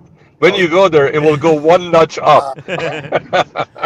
Ah. I had that big ego. I'm just joking around, of course. George sank. It's beautiful in there. I would go. I would go there again just for a drink. So it's Yeah. very very cool place. But unfortunately, Oh, they wait a minute. discontinued your favorite drink, Sean. I was shocked. What did you Ah. have, by the way? What drink did you have? Instead, Yeah. I forgot. I had like a different version of the drink that you told me. Okay. Wait a minute. Take a I'm look. shocked because they made it. It was the best. What was They it? made What was it it so. called? It was guilty pleasure. Oh, guilty. Okay, guilty. Yeah. Yeah, guilty It's pleasure. it's the way they make it is similar to whiskey sour. So you have egg whites in it and all that. It's really cool. It's Oh. creamy. It's Oh, yeah. delicious. Is It's it? very easy to drink. Oh yeah. Egg whites is what macaroons are made from, right? Yeah, I guess so. I'm not JBB sure. says macaroons are fairly easy to find in U.S. They're expensive because they're labor intensive. Yes, it's like you need perfect timing. That cafe there at the bottom here that you're showing, the Yes. beautiful green. Oh man. Yeah, this is Wow. just a simple I know, but done brasserie. so nicely. Yeah. Yeah. You know, by the way, another thing about France is it's very regimented. It's like the city is on a schedule. There's time for breakfast, there's time for lunch, and then it's time for dinner. And different restaurant, and then you have to know when each restaurant kind of operates. They got the hours because they got their hours, they got their customers come in, and then it's not like the place is not open 24 hours where people just constantly come in and out. No, it's like they prepare the food, people come in, they eat the food, and then when those clients leave, they usually shut it down. Interesting. So you have to be on the schedule. In the morning, you go to a bakery. During for lunch, you can go to a brasserie or a restaurant. For dinner, you go to another different place. Yeah. The one thing that I won't do is go for dinner at 12 at night like Oshin. Yeah. I don't I'll- know. I just Daniel, Paris is one of the greatest cities to walk. I mean, we had done 18,000, 20,000 steps Nice. in one day. I'm telling you, it's so beautiful, and it's a great place to walk. You'll enjoy it. I agree with Sean. I'm a big walker, so the Paris is my favorite city, like Sean. So this is, I just sit back and listen, and it's absolutely a fabulous city. The food is magnificent. Unlike the United States that has like hormonal milk and all this other stuff, they just don't do that there. They don't do that. They don't do that. And so all the stuff is just pure. I mean, the food is just pure. Now, And they're not a lot of the people, most of the majority of the people that I've met in the Parisians aren't overweight or anything like that. No, they're very proportions are right. They look healthy, and they eat. They eat pastries. They eat cafe au lait. They don't they don't starve themselves. Guys, I'm gonna step away for about 5 minutes. I'm not gonna turn up. I'm just gonna mute myself, step away. But I have to say something, Timmy. You are 100% right about the Big Mac over there. The Big Mac doesn't taste like the one we have here. I'm used to Big Mac here, and I had it off the big McDonald's off the Champs-Élysées near the Triomphe, and it wasn't the same. If you go there, don't get the Big Mac, you'll be disappointed. I think McDonald's has a rule against good food. They wouldn't source. No, I have to tell you something. Their quality levels of food over there is so high. Maybe there's something in the food here that tastes good, but it's not good for us. That over there they're not letting it be on that food. That's exactly where I was saying. Yes. Yeah. No, that's exactly. I'll be right back. I'll be right back. It's all the stuff that they put in the hamburger and stuff that Yeah. in the United States that makes it good. I have to have a Big Mac at least once a month. At least once a month. Okay. You know, I'm used to a misto almond latte with almond milk, and some people accuse me of being an almond boy or soy boy for that, but that's what I like. But I guess I got to get used to just the traditional latte when I'm in Paris. So that's okay, because maybe it'll be whatever they're doing. I won't have a negative reaction like milk intolerance or whatever. But even their butter and everything else in Paris or in the French, it's just so good. I mean, I can eat sticks of butter there for Christ's sakes, or just like the bowl of butter. It's so good. So, yeah, but the bun that was just cooked that morning, or whatever it is, or whatever croissant, The baguettes, the baguette, and they're so cheap too. A full baguette is like €1, freshly cooked. Yeah. Okay, I'm gonna make dinner, but I'll be listening. Okay? All right. Okay, Daniel. We'll see you later. Okay. Let's see here. I'm just gonna Google like a cafe. Oh, you know what? Bo and this one. The roommate really liked this Bo and me because they actually make like really good fresh pastries. I'm sure, like a lot of places, but I'm sure that's really good. Is it like 3 or 4 of them in Paris? I've never been to this one. Yeah. Okay. There's a whole bunch. I think are they French, or this is like U.S.?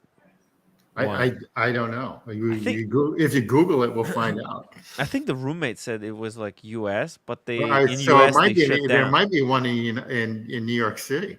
Yeah, I think there actually is, but I don't know if the quality is going to be the same. The quality there was pretty good. See, like, you can get a nice sandwich. It's not the price is also not like ridiculous. Look, that's I don't think the prices, unless you go to a real high-end restaurant there, are really that bad. Yeah, I mean, it's not like Geneva. Let's just put it that way, where everything is like so goddamn expensive in Geneva. But I mean, which I love, by the way. But I really do like Paris. I really do. I mean, I really love San Francisco, but it's a far second from Paris. Far second. Highly recommend Paris. Great prices. I mean, these sandwiches, like what else do you need for breakfast? You get one of these sandwiches that's €6. You add a coffee or a latte to that if you want sandwich. If you don't want a sandwich, usually people go with just a croissant, or you can get this. You can get this bread with like olives and cheese in it. Look, how is that for breakfast? That's pretty badass. This sounds pretty good to me.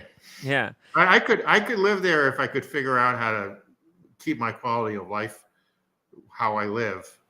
But the thing is I can't. Like Southern France or Paris, I would love to live, but I can't figure out my quality of life. I can't keep it to where it is. So that's my problem. But it's wonderful. It's a wonderful place. Hard to beat. It's very hard to beat. It's actually a lot like New York, I would think. Not in the sense. Like, you've got New York City. You've got the best of the best. So I'm glad you now appreciate that. I mean, I do miss it when I'm in my little hokey area to see and it's Showmark, which I sort of like because I don't like people anymore. And basically, New York City is really hard to beat. I mean, you can go. I used to when I was in my 30s, I used to jump from one client to another. I could go to 5 clients within a block of each other, and then go like the Saks Fifth Avenue, or go to like Berghoff's, or go to whatever Tiffany's. I mean, you've got so much there, and they're all flagships. You've got so much. And now what they've done to like Soho in the last 15, 20 years, incredible. New York is insane right now. I really need to, go to Manhattan, spend some time in the city. Hudson Yards is beautiful. Yeah. So the Spanish. Did you see the Spanish district? No. No. No. It's incredible.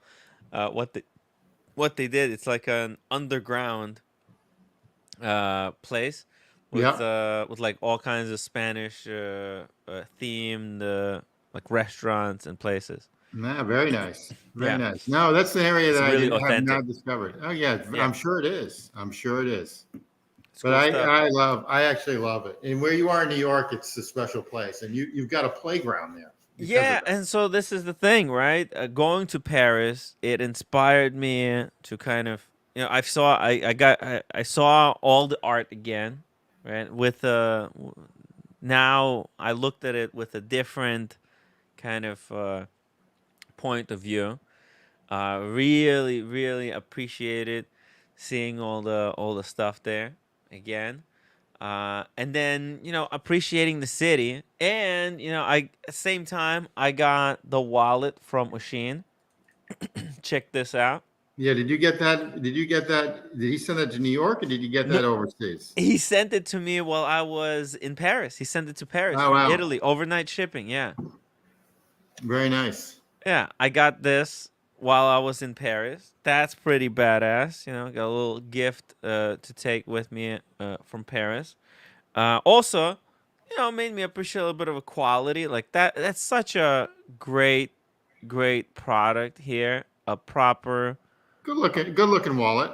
yeah, right. It's Good looking card case. It's sort of what I wear from Bertelli or whatever for 700, $600. But yeah, yeah, right. that's really, $700, right? It's yeah. so here, for example, I got a Vercelli or whoever. Yep. Same sort of gig. Yep. It's got a Louis Vuitton here for comparison, right? Louis Vuitton, or actually, you know what? Got even better. Ah, fuck.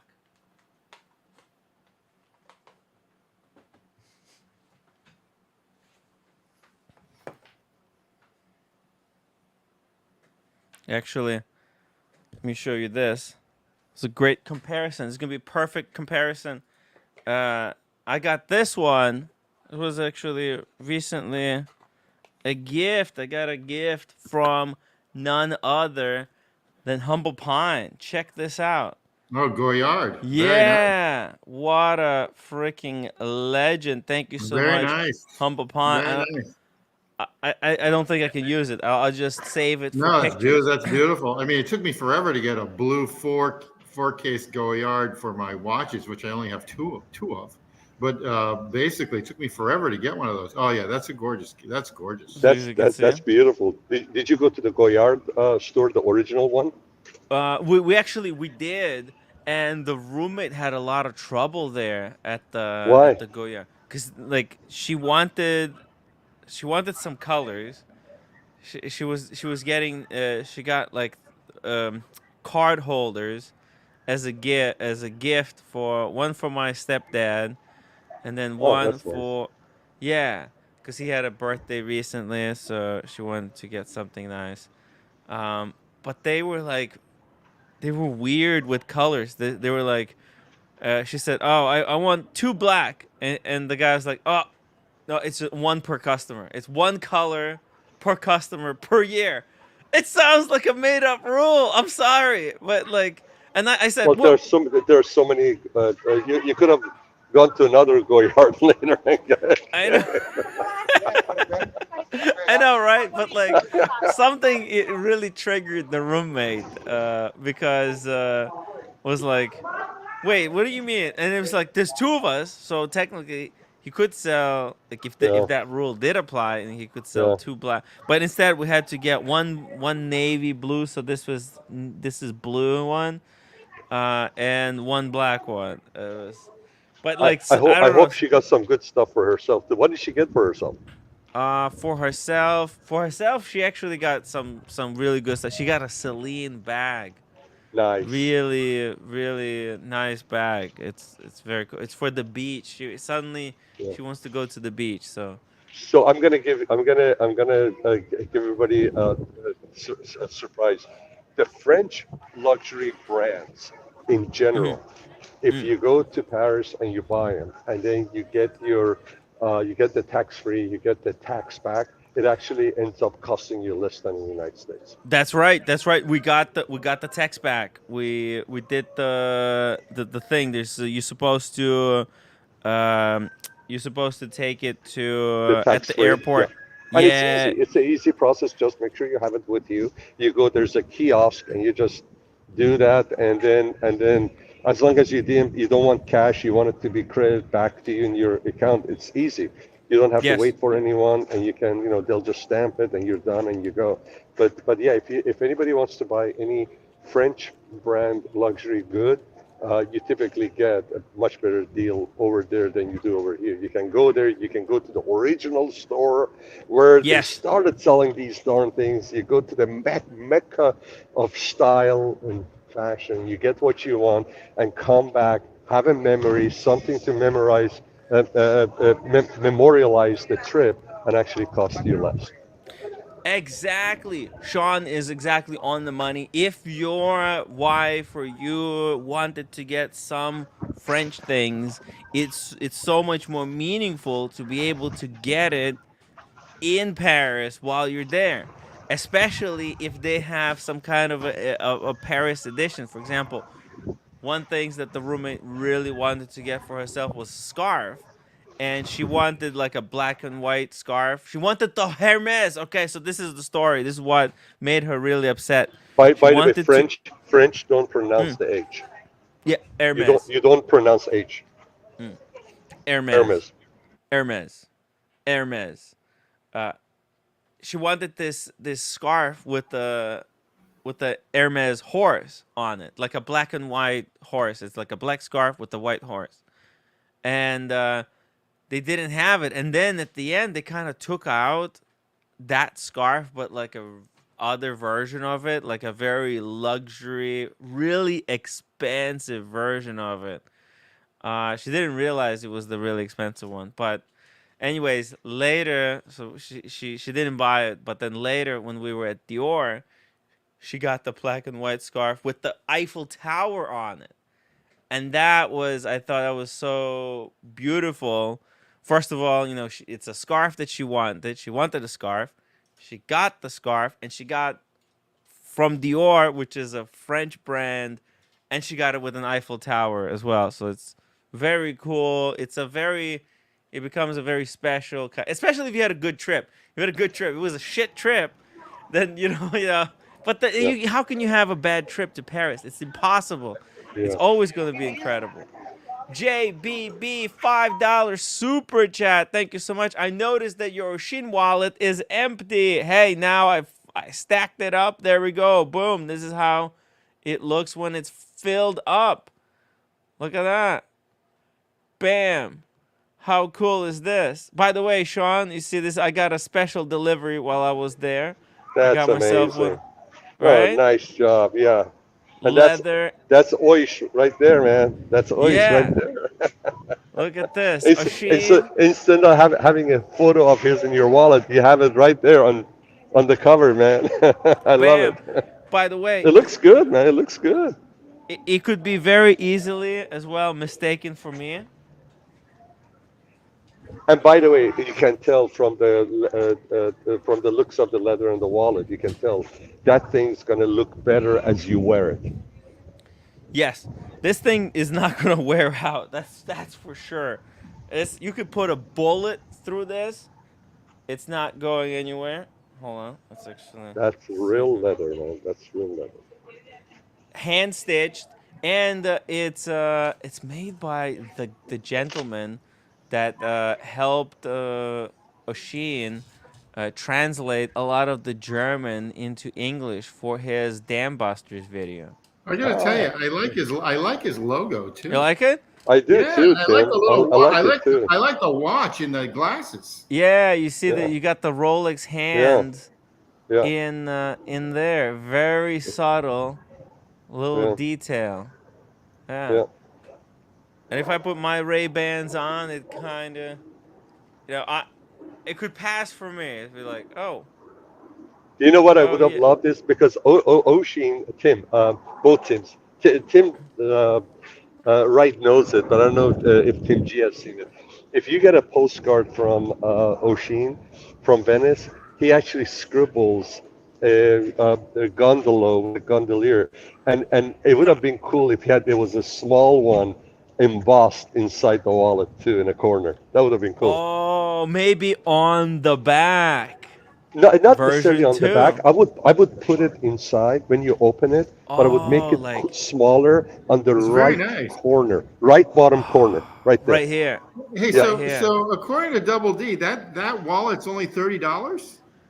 No, it's no, it's 200. It's Two hundred. $200. Okay. Okay. All right. Yeah. Double No. D. You, Yeah, I mean it's $30, maybe in materials, but to hand make something like no, this no, is no, hand no. stitched. I get it. I So get the it. I guy get the it. guy has to sit and hand stitch.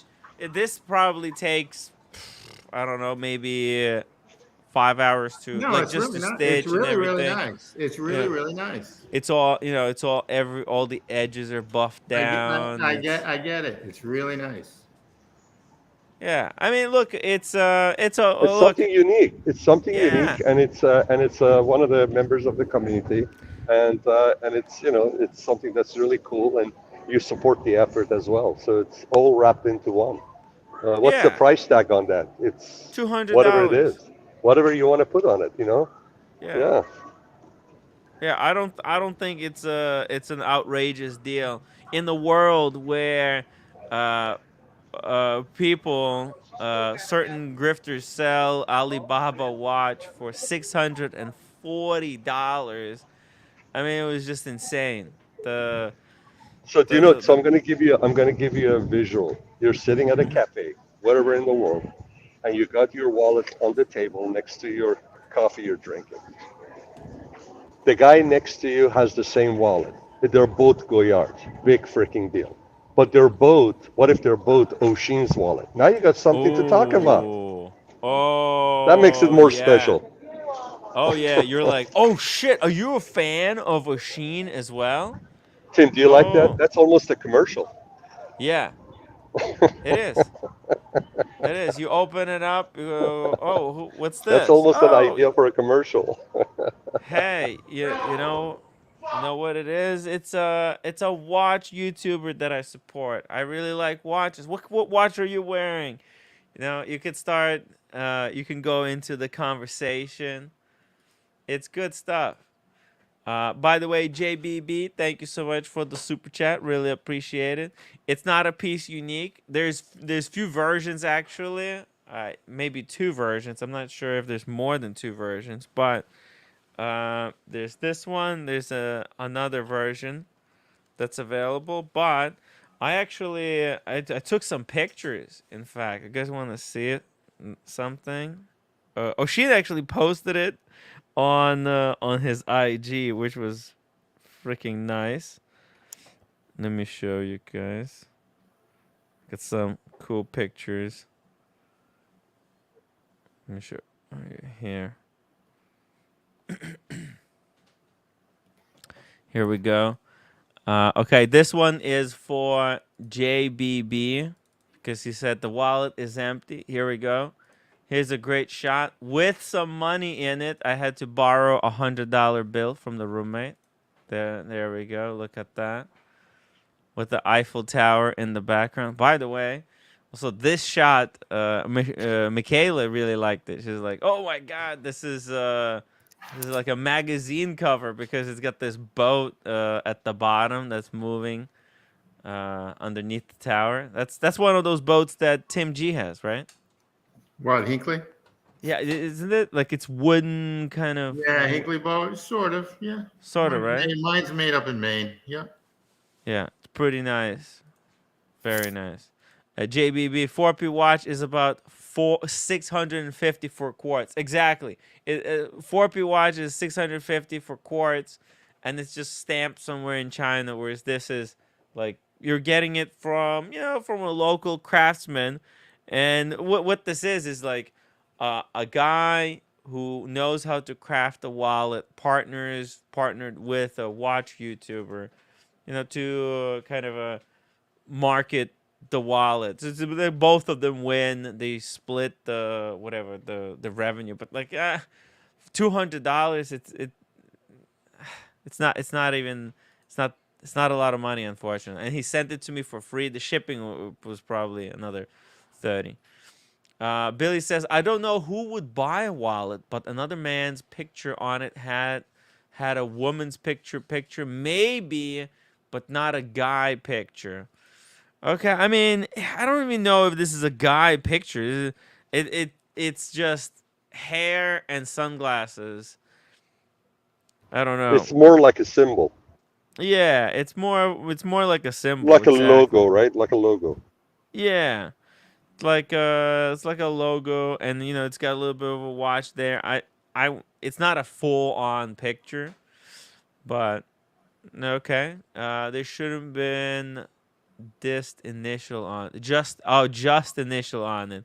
It would be better. So like a TW8, the timeless watch. So TWC, the timeless watch channel, could have been. But hey, maybe there's gonna be another version in the future. But I mean, I don't know how many of these it's possible to sell. I mean, this could be a great gift for someone who's like, if you know somebody who's a fan of Oshins, you can get this as a gift for them. It's a great little way to support the channel. So hey, I mean, look, it's just different stuff for different folks. It's like an emblem, yeah. Timmy could see 4P beauty watch, please. Could we see 4P beauty watch? Okay, well let's just. Which one? Oh, the scarf. Oh, the roommate scarf. Oh, you want to show it to Sean? Yeah. Yeah. This is the Hold on, let me pull over. Hold on, let me pull over. Okay. Roommate, let me see. Don't show yet. Don't show yet. No, I pulled Yeah. over. I pulled over. I paid, Okay. but he said Archie said you want Yeah. to buy. Yeah, You I want said to I was buy, gonna but- buy. I bought this one for the roommate. I'll pay you. Either take it out of the rent. Just calculate it. I'll give you cash. I can give you cash. It's okay. It's okay. I have that. No, I wanna pay. No, this is my gift. No, This is my gift. No, he Because this was really lots of struggle. No, it's okay. Because I felt to like I felt to like a team kind of I felt I took him to in Paris and kind of I make his time like he wasting his time. Not wasting time. I was for having No, fun. no, roommate, Because don't it say takes that. really long to one get item.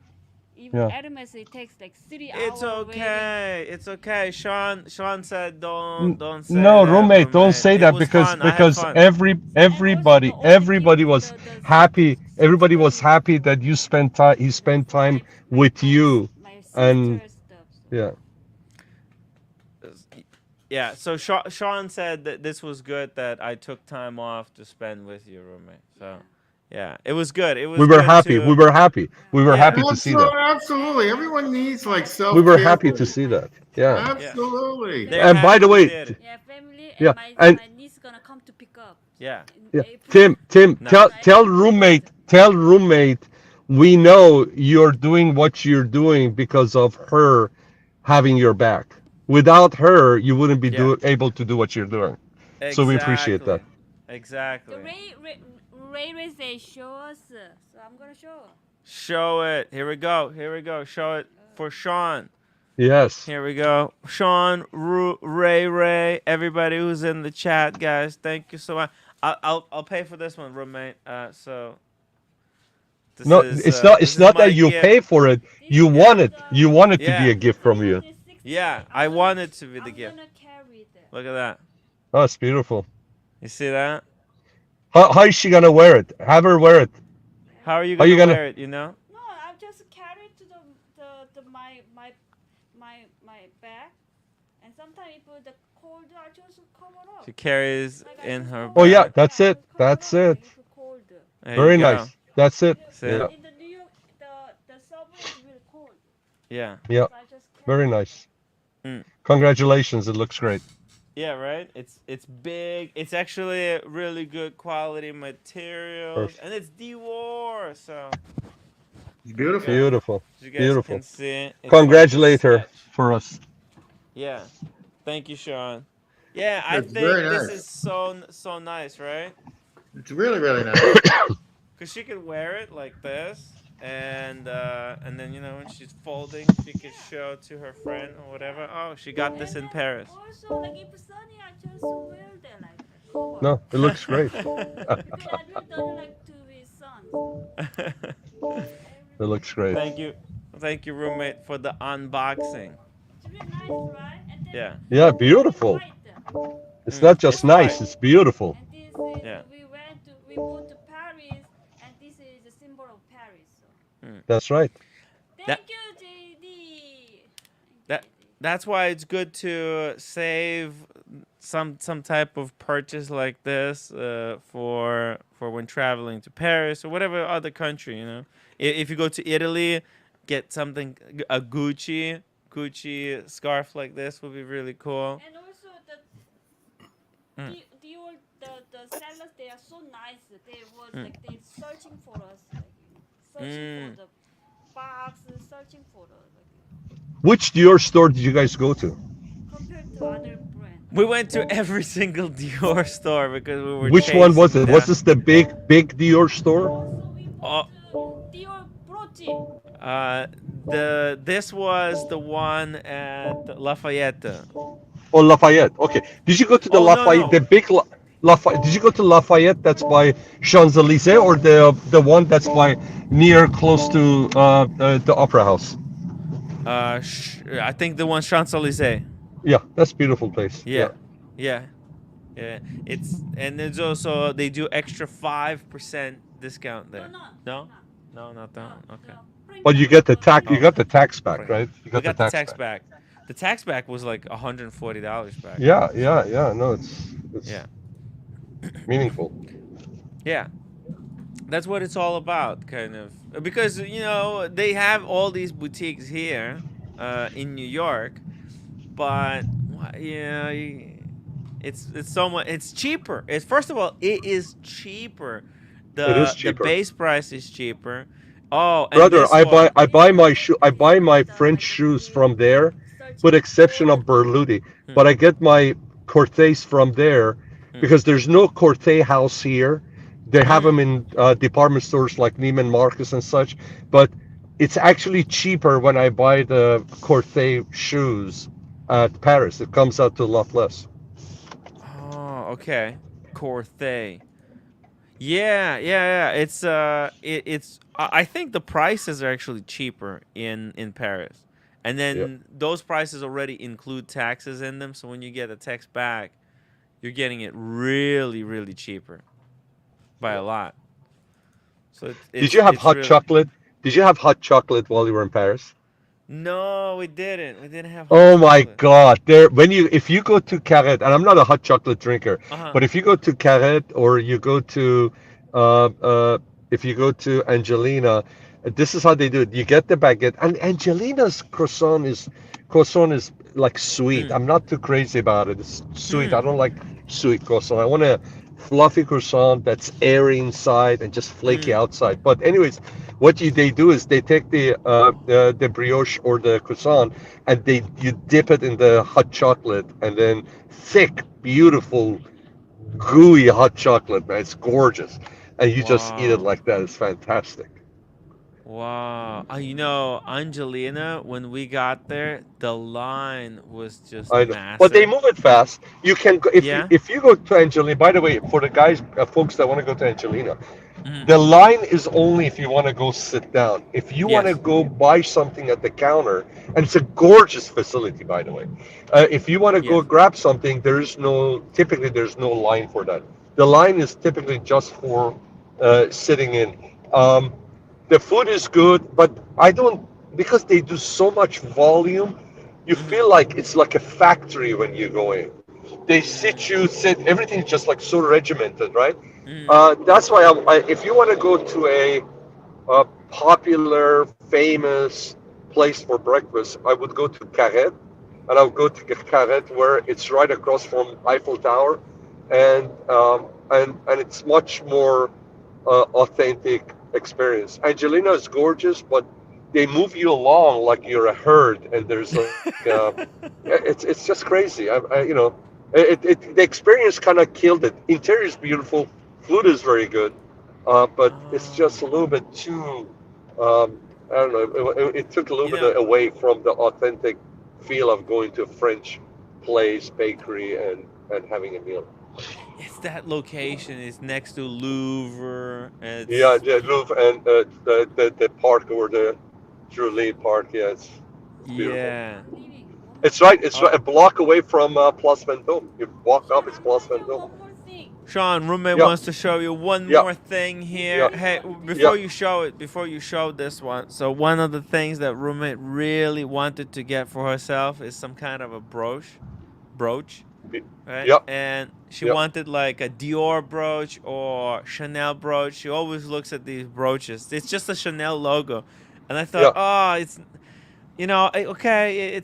I personally I don't like brooches that's just a logo. Right. So we looked through the stuff they had, and this is the last one. We actually went to every single Dior store. This That's one, awesome. Good yeah, job. yeah, to find this one. So let's see, Good job, what you Timmy. guys think. This I really like this one. This is the only brooch that I approved. No, he choose. You choose. I choose, but I think it's really good choice. Let me show you guys. Check Can you this. bring it close up? I'm gonna bring it close I hope to I the don't screen. crash. I'm on Look the at freeway. that. Oh, that's gorgeous. Right? That's beautiful. You Right? got It's two iconic, symbols of Paris. yes. That's beautiful. Right? And then the pearls is like the symbol of Dior, and you even got a little Dior logo there as Very well. nice. Oh, Right? So, amazing. Tell roommate to wear it with good health and yeah. much joy. Yeah. Sean says to wear it with good health and a lot of joy. So if you go out somewhere next time, you have to wear it, okay? For some dinners or whatever, you make sure to wear this brooch. It's pretty cool, right? Tell roommate. These are the little sprinkles of sugar that make life That's the sweeter. sprinkles of sugar that makes life sweet. That's what Sean said. So add a little bit of sugar. That's No, I just you're a little bit of memory. all my also my sisters and my brother-in-law, my niece like that because you spend 3 days and I got for my family. Cheesecake, 2 pounds super chat. What a waste of Tim's money, roommate. What? No, he's joking. Are you He's joking. He's He's joking. joking. Just to see roommate smile is worth millions to Timmy, right, Timmy? Yeah, I think it's more than that. I think it's like it's memory. She already wanted something like that. That was her dream to have one. She doesn't want like a million brooches from every single brand, but she just wanted one, and to find that one, I think it was just perfect. Especially because we had good time in Paris. It was And really good time. listen. The biggest gift that you guys brought back is the fact that we can just even over being far away, looking at it on the iPhone, just the dynamic energy and the vibe in your household between the two of you guys is much more positive, and it's good. You can feel joy and happiness. That's what it's about, man. All of Yeah, this. That's what it comes down to. I'm trying to be a lot more positive now. Yeah, very good. Holy moly, Dr. Bob's Nightmare, $50 super chat for the Dr. Bob. Wow, for the Roquefort unboxing. What's a Roquefort? Roquefort. Google it. Roquefort is a sheep milk blue cheese from southern France. Ah, the cheese. We actually had. I think we actually had this cheese, and we couldn't take it with us.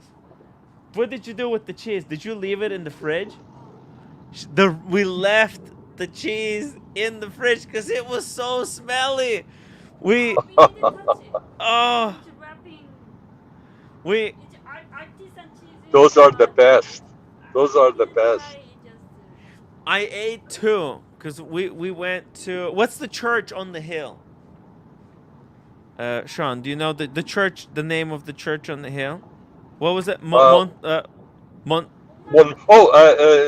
Sacro Cœur. Sacre Cœur. Sacre Cœur? Yeah. Let me show No, you on the one on something. the 8th, by Montmartre, right? It's on the 18th district. Yeah, Montmartre. Yeah. Yeah. Let me show you. I think it's Sacre Cœur, yeah. This one. Actually, thank you so much, Dr. Bob's Nightmare. I'm gonna show you this picture. This one at the, as you can see, this one at the top. But then we went into the cheese store. Look at all these cheeses. That place actually had the best cheeses. It blew my mind. I took 3 cheeses. We ate 2, and they almost killed me. You're not supposed to, Sean. I don't think I was supposed to eat that much cheese in one. It weighs you down, man. But it's good. Yeah. Yeah, it does, right? You're supposed to have like a small piece. Did you have once wine per to day. wash it down with? Did you have wine? I did, yeah. A lot of wine. We were wasted on wine. And wine is cheap, no? Yes, it is. Wine is cheap. Yes. Sean, I mean, you could stop at any book. If you want a glass of wine is €6, €7.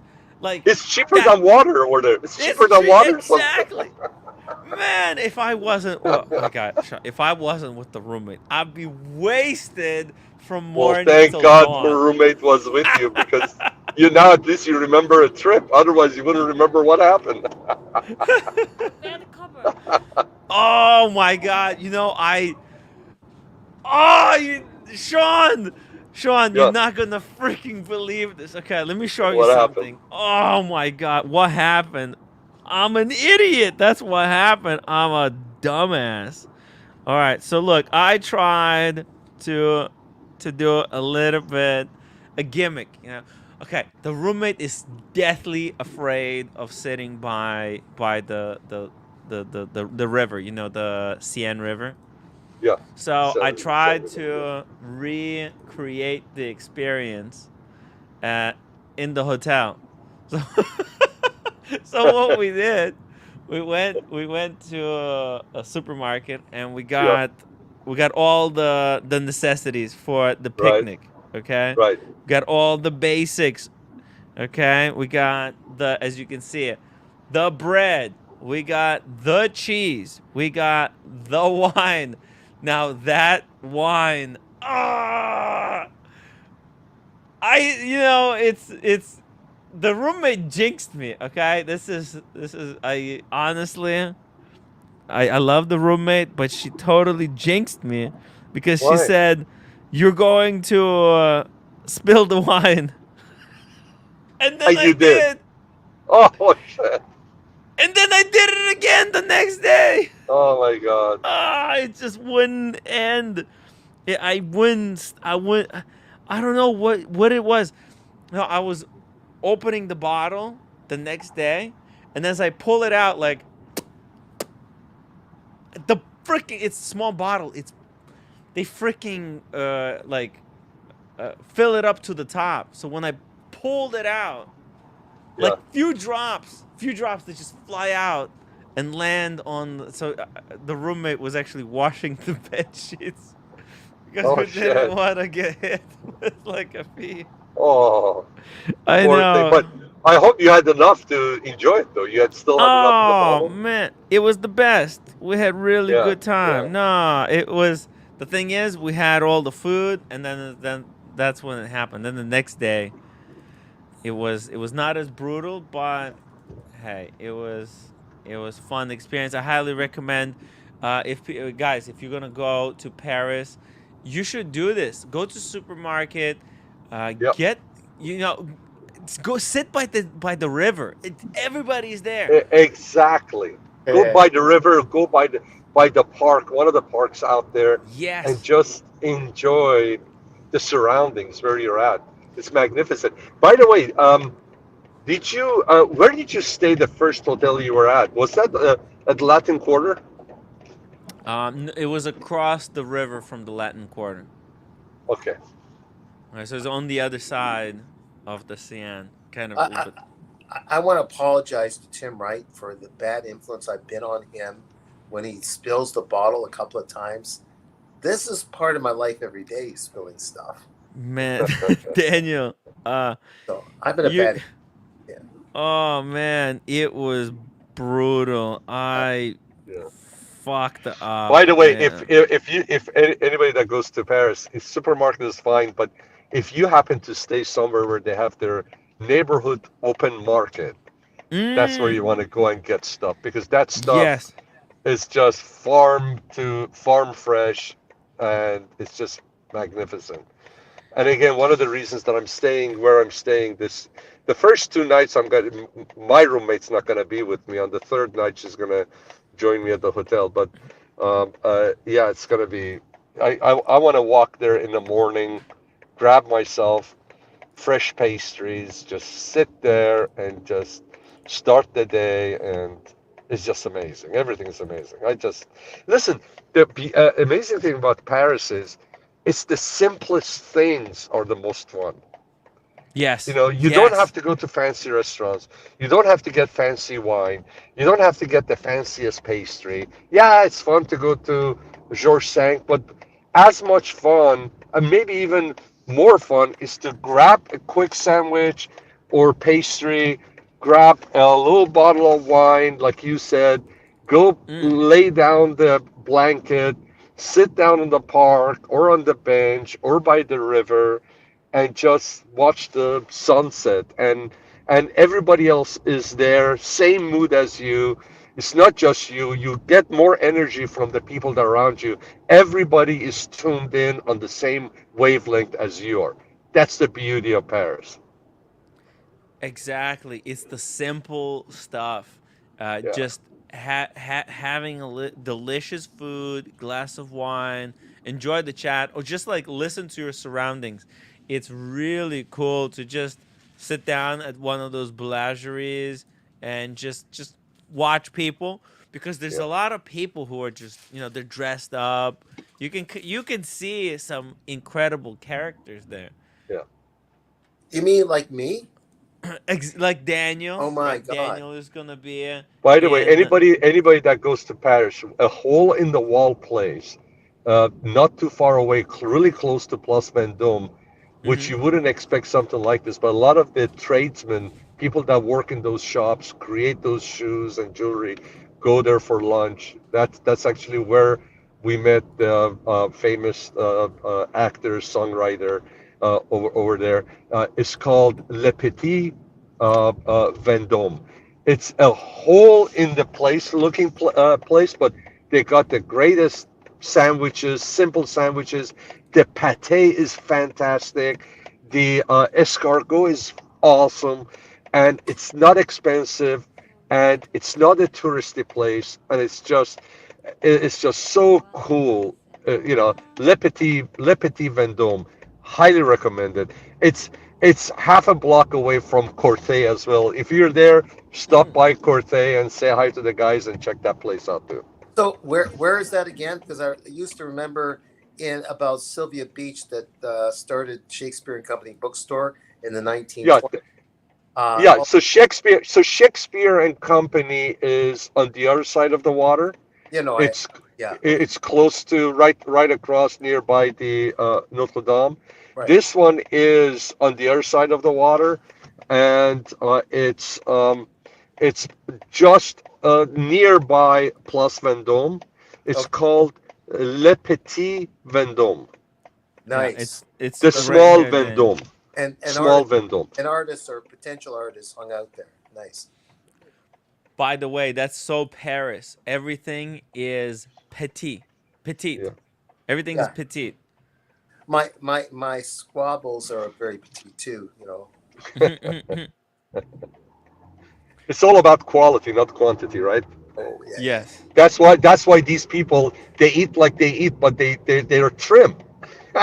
And they also walk a lot. They ride bicycles to work. I mean, it's not unusual to see someone. Forget about moped. Everybody rides in moped. The guy that was the celebrity guy. After we were done having drinks and all that chatting, he got up, got into his like a Vespa type, and rode off. But no, you see people in their suits, and they got their work, bag on the back of them, hanging there. They're pedaling their bicycle, going to work, Yeah, You yeah. know, or riding their moped, their Vespa. some of these French people, they're so good at riding bicycle. They'll be smoking a cigarette. They'll be on the phone, going like like those professional Suzuki racing bikes. You know how when they do a turn, they go at like a 30-degree angle. This is how the Parisian people drive on the regular bicycles, freaking at the angle. At the freaking Yeah. 45-degree angle. They'd be coming out with the cigarette and the phone. They're not even looking where they're going. They know where they're going. It's so crazy. Italians Well, are like that too. yeah, the bike people there are very professional. They're very good. Yeah, Very good. Yeah. they're practiced. Yeah. I love the petite. Everything is petite. There's a petite breakfast. There's a petite lunch. There's a petite menu. You can get a regular size or petite. By the way, that pastry you had at Georges V was Mm. amazing. Well, The way you were eating, the crispiness, we could hear Yes. it. you could hear it's all crispy. Some some of the croissants, they're soft on the inside. Some are more crispy than others on the outside, but this was all crisp. It's like glass. Yeah. You don't chew it. It's Shatters. brittle. Yeah, it just shatters. Okay. Very cool texture. Excuse me. I'm gonna still be on, but I'm going outside to get something sweet and not good for me. So, Ooh, very. Can I ask you cool. what you're gonna get us? yeah. No. What are you gonna get us? I'm just gonna get a cheap Kit Kat chocolate bar because of all this. Oh, that's good. all right. That's good, man. All right. Get something nice, Daniel. Bring me something as well.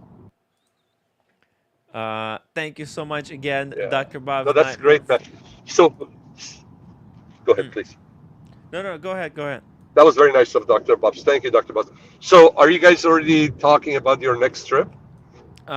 Yes, she's planning a trip to Greece already, but that's Very good. with her family. I think I'm gonna stay away from this one. Maybe I'll join. I don't know yet. But I'm Okay. not planning anything. I'm planning videos and I'm planning some other stuff, a little bit more secretive stuff. Yeah, Daniel. Time out. Now that you said this, Mm. that Sean, with Sean's help, I'm doing the Italian trip. Oh, right. yes. A hotel he suggests. Oh, let's look at roommate. What does she have there? Look behind. What does she have? What does she have? Look. Oh, It's an unbox. What's behind you? man, this is another Oh, thing that roommate got. She got Baccarat wine Baccarat. glass. Oh my God. Roommate, can roommate hear me? Oh, look Can roommate hear me? Carry this one. Look at Can, that. can roommate hear me, Timmy? Yeah. Roommate. Sean wants to say something to you. Here. Wait. Actually, I'll give you this one. Hi, roommate. How are you? Can you hear Sean? There you go. Hi, roommate. How are you? Hello. How are you? Congratulations. You have great taste, and I love it, and the joy it brings you. It's amazing. I have to say, when I saw the Baccarat boxes, I have Baccarat cognac glass, whiskey glass, wine glass, and I'm telling you, everybody, it's not just the way it feels when you hold it, which is very heavy because it's got a lot of lead. It's not that thing. It's not just gorgeous because the way it was cut, and it's perfect because they break more glasses than the ones that they put on the shelf for you to buy because they're not perfect. It's none of those. It's not the way the crystal touches your lip, Yeah. or maybe your tongue touches the crystal. when you drink your beverage in there, somehow magically that beverage tastes better when you drink it off of a Baccarat glass. Isn't that something? Keep in I had mind. no idea. Wow. Okay. Keep in Yeah. mind. He doesn't want to buy. Well, I It's didn't. an listen, it's an investment Yeah. in good life. It's all about la dolce vita. La Yeah. Dolce Vita. And then so because Daniel had to going to Italy, so he had to buy culinary, Gnori. the teapot set, whole tea Oh, set. no, wait, that wasn't planned. Culinary.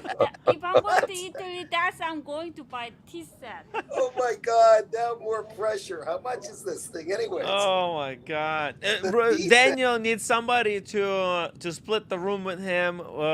If anybody wants to come to Italy for PT Uomo, if Yeah. anybody wants to stay with Daniel, It's he's just a looking- couple of nights at that fancy hotel that Yeah.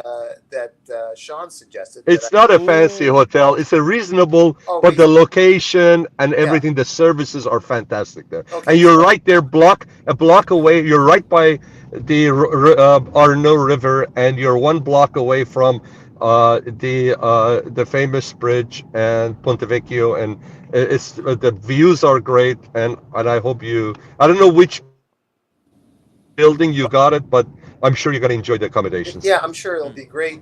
And as you know, I'll be there. Then I won't be there for the end of it. I'm going to be there for a couple of days at the show.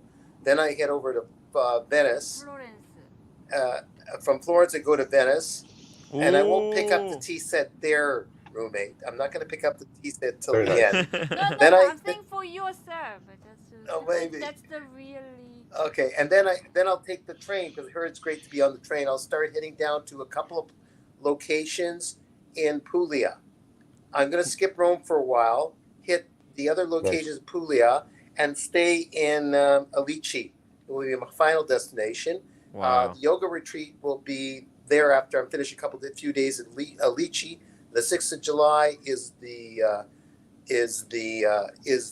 yoga retreat at some guy's place that's really good, not fancy. And then I think a couple of nights in Rome at the very end, and then I go home.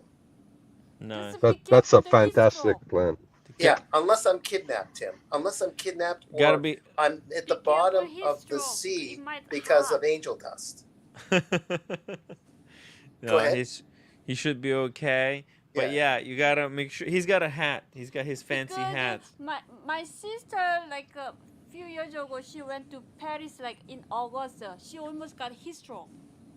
Yeah, it's Paris in August is not good. Typically, first of all, a lot of the residents there, the locals, they are all gone. So all you see is tourists.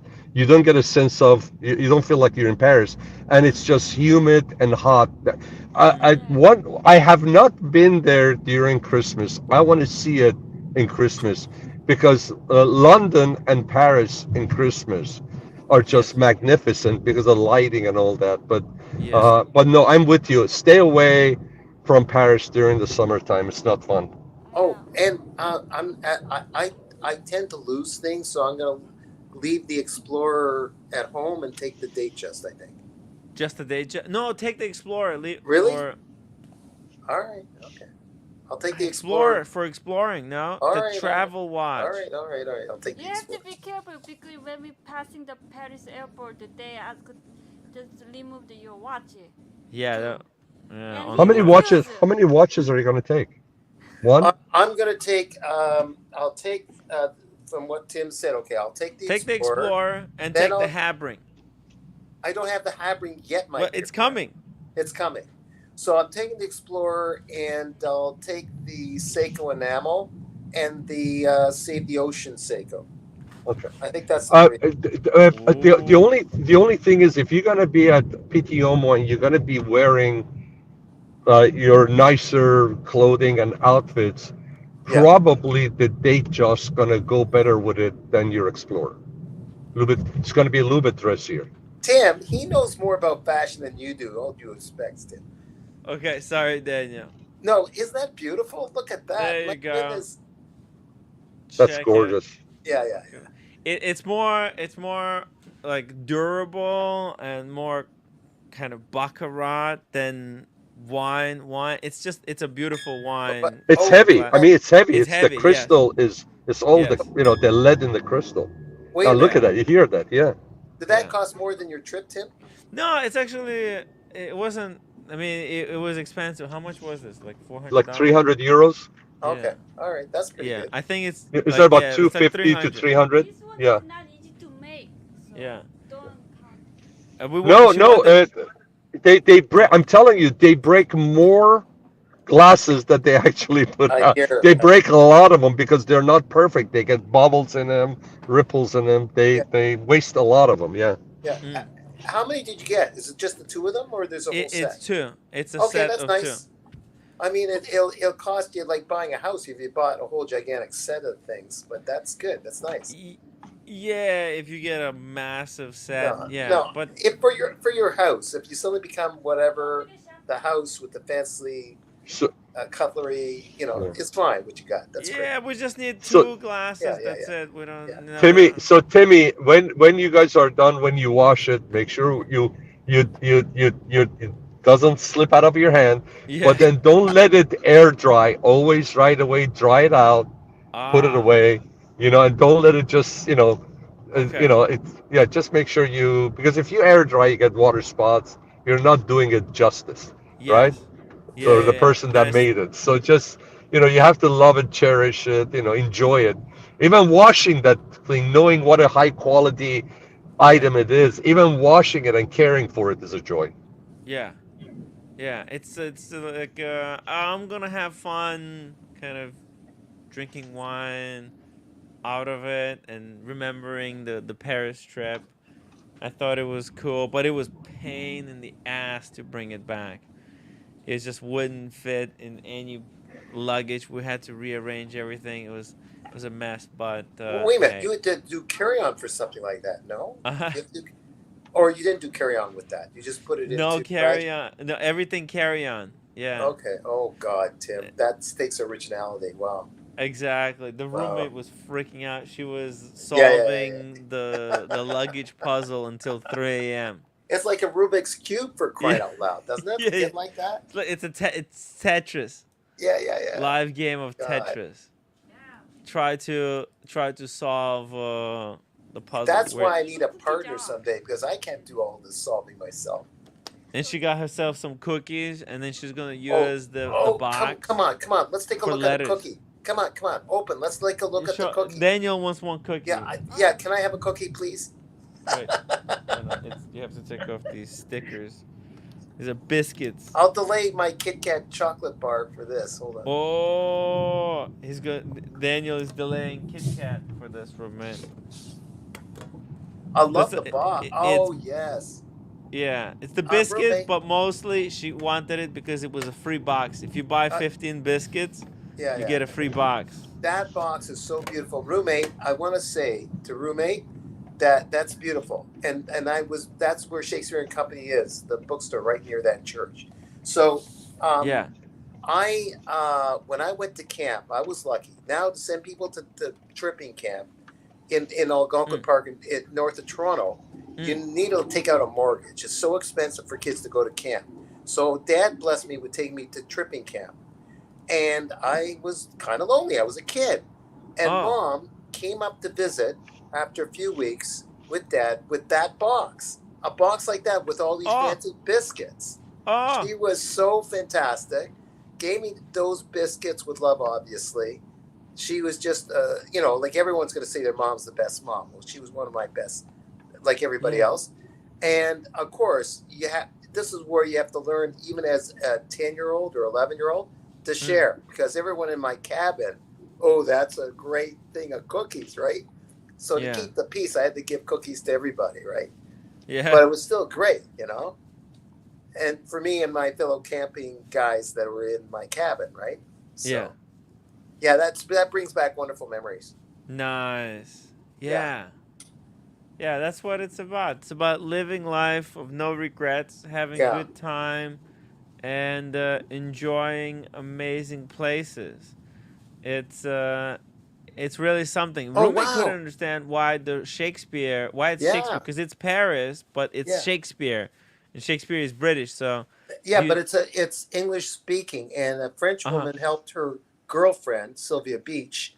uh-huh, Back then, they were gay and they proud of it, and they mm, helped each other and built this store.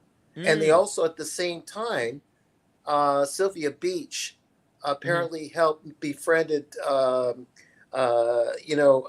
James Joyce, who was a struggling writer then, to publish Ulysses You know what? This is what they and distribute. said, that Shakespeare and company, they offer rooms to struggling writers. Daniel, how about you Yeah. ask?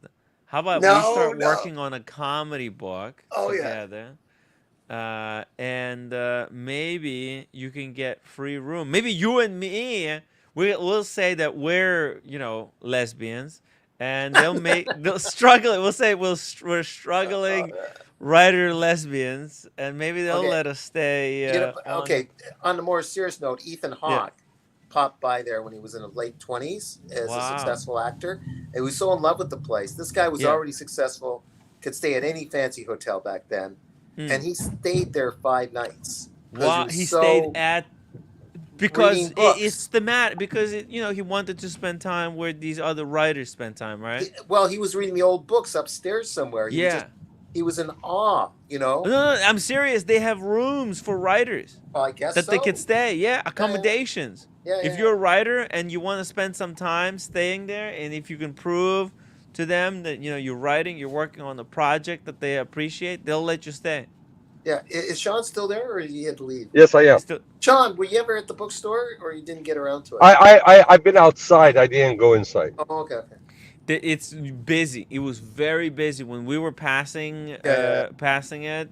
Even like, for example, here in this shot, you can't see it, but usually there'll be a line. There was a line about half hour long. Look at this line. Oh God, I was lucky. It wasn't like that. I got, and I went there to see a performance too. Oh, Yeah, it wow. was nice.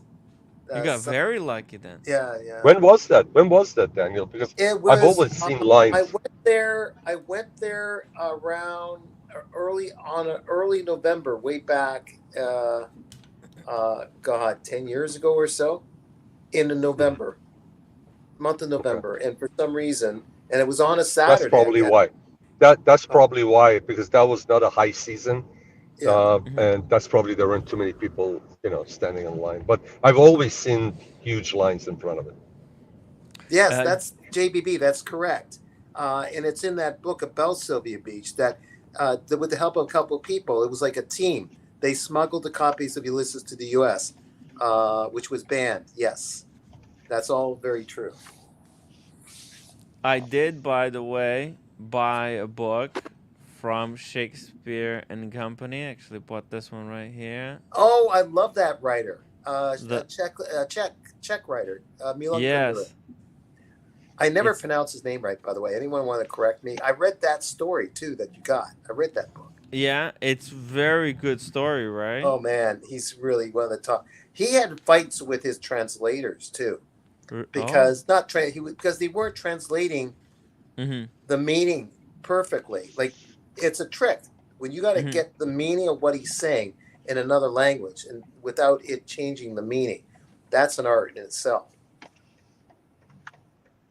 This is a really interesting concept, actually. Let me read this first. Good for you, Tim, that you got that book. Because it's a really good. It's related to time, guys. Yeah. It's relevant to the watch show. Okay. Yeah. Tim is full of surprises, Daniel. Indeed. Wow. And he's reading a book that I totally love. Great. Yeah. You guys gonna like this one. Yeah. The idea of eternal return is a mysterious one, and Nietzsche has often perplexed other philosophers with it. To think that everything recurs as we once experienced it, and that the recurrence itself recurs ad infinitum. What does this mad myth signify? So this is Nietzsche. Nietzsche came up with this idea. Like, how would you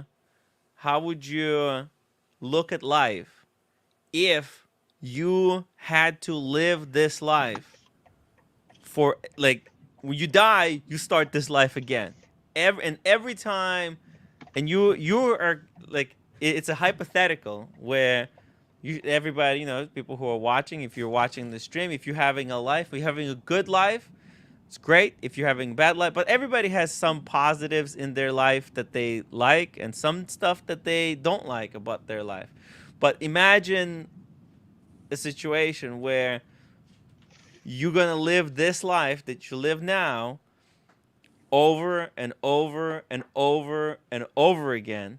And if you knew that fact, if it was true, would you be enjoying this life as much as you should be? There's a tradition please, Sean, I'm not pushing a religion here, but from my religion, and I think it's in all different religions, when we get out of the politics and the institution of those religions, if we put those aside, I think all the different religions, which represent spirituality, has the same message. That I've learned in the mysticism, anyways, that if you that we, like the cat of nine lives, we have a number of kicks on the can. We don't just become like go to the next world, which is whatever heaven, whatever that is. Where soul has a kick at the can a number of times to get things right in this world. There, ergo, what you just said, the reiteration of ourselves in a different format, in a different dimension. In a way, we get do. It right.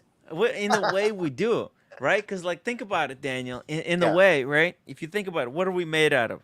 We're made out of matter that originated on this planet. Right? So we're made of stuff that's on this planet that existed. Matter and energy. Right. Matter and energy. Well, the energy comes from the sun, but the matter existed here. Yeah. But this matter gets recycled over and over again. So technically, our ancestors died. They fell into Earth. And then their bodies, disintegrated, and that was used, for some plants. It all recycles back in. So, and you make me feel better because my dad might be still with us. Well, he's with us. He's part of us. Yeah, right? that's right. He's part of this collective that we call Earth. Sean, we're getting a little carried away. Oh, that's amazing. I'm enjoying this conversation. Yeah. I'm man. Look what a trip to Paris does to someone. Yeah, and also your Persian descent also carries some of these messages, I think, also. Yeah, and you know what? If you really look into it, I would say probably all, if not all, most religions and most civilization, most cultures have this similar things in common. They say it in a different way, but they have it. And typically, when it comes to culture and it comes to religion or anything like that, it's always best to first look at what's common ground between them instead of looking at what's the difference between them. And you'll find more common ground than you find differences. And when you do that, even if you're not somebody that naturally welcomes new people, new ideas, and new things, if you do that, you'll be a little bit more welcoming of things that are new to you and foreign to you. So, yeah, it's beautiful. When we're talking about watches and horology and whatever, I don't want to force people to go into another topic, but it's just natural that when we're talking about the history and the richness of horology and watches, it allows us to dip deeper into something magnificent in civilization, which ironically goes into maybe succumbing to maybe the idea of outside of linear time may not exist. That's getting into off topic, which is not off topic what we're talking. Yeah. No, that's great. That's great subject that we're talking about. And hey, you know what? When we look at watches, what we do is first thing we do is we look at what's common ground. And it's what's not the difference. I mean, if somebody likes Rolex and the other guy prefers something, a Seiko or whatever, an Omega, but we're still sitting around the table having fun, chit-chatting, bouncing ideas, because one thing we have in common is the enjoyment of watches, right? Yeah. It's the same thing with anything in life. Try to find a common ground, and then you could always discuss the differences. But then, instead of with a respectful manner, instead of looking at the differences and picking a fight and just demonizing the person just because that person has a different belief than you or comes from a different culture than you and eats a different food and thinks a little bit differently than you in certain things. Always look for the common ground. And when you have the common ground, respect the differences. We're losing you, Sean, but we got it. Just like all You, little. We sorry, got Sean, the you're gist breaking of it, up a Sean. little bit. Yeah, you kind of broke up. I'm not What I was sure. gonna add, We got it. is We got it, though. is going out and actually traveling. It's like if you don't travel, it's very tough to know what other people are like if you didn't travel, right? Because there's all these, like for example, before I went to Dubai, I had a completely different view. It wasn't that much different, but like going there, being there in person, talking to people, and it actually, I did a whole bunch of streams from there, and people came back to me and they said, you know what, I was skeptical. Now I want to go to Dubai. What you got there, Daniel? Okay, Broken Road. speaking of travel, Uh-huh. back when he was 18, 1930s, when he was 18, he's a little bit verbose, but there's a guy like Patrick Lee Firmer. Uh-huh. It's his travels, basically, a diary of traveling supposedly from some countries through other countries to Bulgaria to get to Constantinople through hitchhiking, and all the people Wow. in that. Can you imagine hitchhiking at 18 and 1930s before any of the wars? And Wow. he says he didn't have a good memory, so he went through that route a number of times and put his diaries together with what he remembered. And so it's a very rich thing of so Wow. many cultures just in Bulgaria alone that we know Wow. little about. And the people he met, all the things you just talked about a few seconds ago, Yes. is like that in this book. Wow. Yeah. So it's kind of neat. It's like Yes. storytelling, but his experience of the country, the people, the million cultures within one, what we call a country. It's kind of Yes.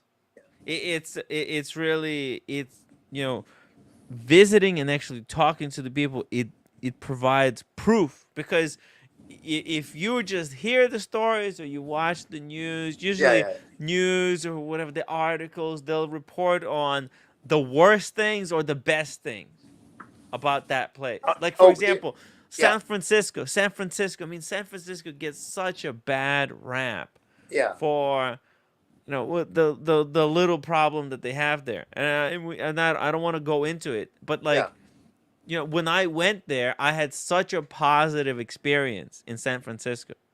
Such an incredible city. Yeah. It's just unbelievable. Yeah. And so I was there too. Yes. I had the experience too, Tim. I was at North Beach doing stand-up and I had tomatoes thrown at me. What an experience.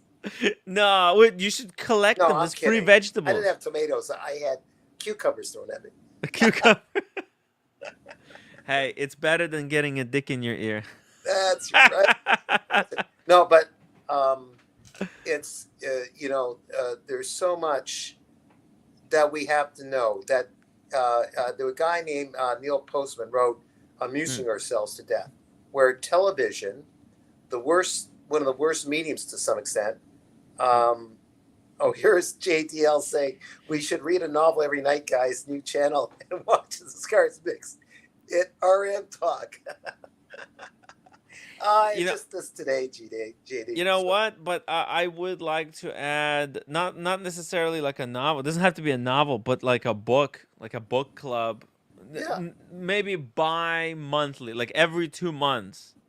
Let's say that's 6 books a year, and that's pretty good. Yeah. I think. I read a few minutes here and there. I don't just sit there for hours reading, but yeah. But what I was saying, I'll be real quick. Neil Look, Postman, who I communication. got 2 books here, Okay. Daniel, All right. that we could do a club for, a book club, a Yeah, yeah. watch book club. This one, The Hands of Time, Right, Watchmaker's right, History. right. Rebecca Struthers. That Oh, she's smart. Okay. she Yeah, was yeah. on the Sheen's Yeah, live yeah, stream. yeah. Humble and smart, sharp as a knife. Yeah. Yeah, she's very cool. Dry wit. Yeah, good, Mm. good lady. Yeah, yeah. We could do this In a book. man's game. A woman in a man's game. Exactly. And then this one, Bianca Bosker, Get the Picture. This is actually very interesting. I might even write something like this. This is a mind-blowing journey among the inspired artists and obsessive art fiends who taught me how to see it. What's that about, though, Tim? What type of artist was she, though? Oh, well, she was with regular, proper artists, art, no, art, that's cool. not That's really wristwatch art. cool. Nice. Yeah, it is. It is very cool. But This is I'll like, just say about media. When you brought up media, Mhm. Neil Postman said one of the most dangerous shows on TV was 60 Minutes because they over-edited material that fit 60 Minutes. So you got true interviews on pro and con over a situation. Let's say a group of people are suing. There's a strike between the workers and the guy that owns a beer company. And you're not getting the true story of the guy from the beer company who owns it or the workers because they over-edit the material to fit 20 minutes. So in every case, we watch the news, everything tends to be over-edited or it's shown from a group of eyes. And like you say, it's better to experience stuff as much as you can yourself as opposed to seeing what you watch on TV or read in the news because they have deadlines. It has to fit a certain algorithm or format. And then not blaming the journalists all the time, but it doesn't come out. You miss material. That's all I'm saying. So that's just backing what you said some minutes ago again, that it's better to experience as much as you can and research stuff yourself. Exactly. Well, it's you know what? Like proving yourself wrong a few times actually changes the way you see the world. Because like people tell you see online, right? You go on YouTube, you type in San Francisco, all they show you is like a really bad part of San Francisco. And they just focus on that. Just hone in because they got nothing else to talk about, right? But you go there and you experience it in real life and you go, oh, fuck. These people on TV are full of shit.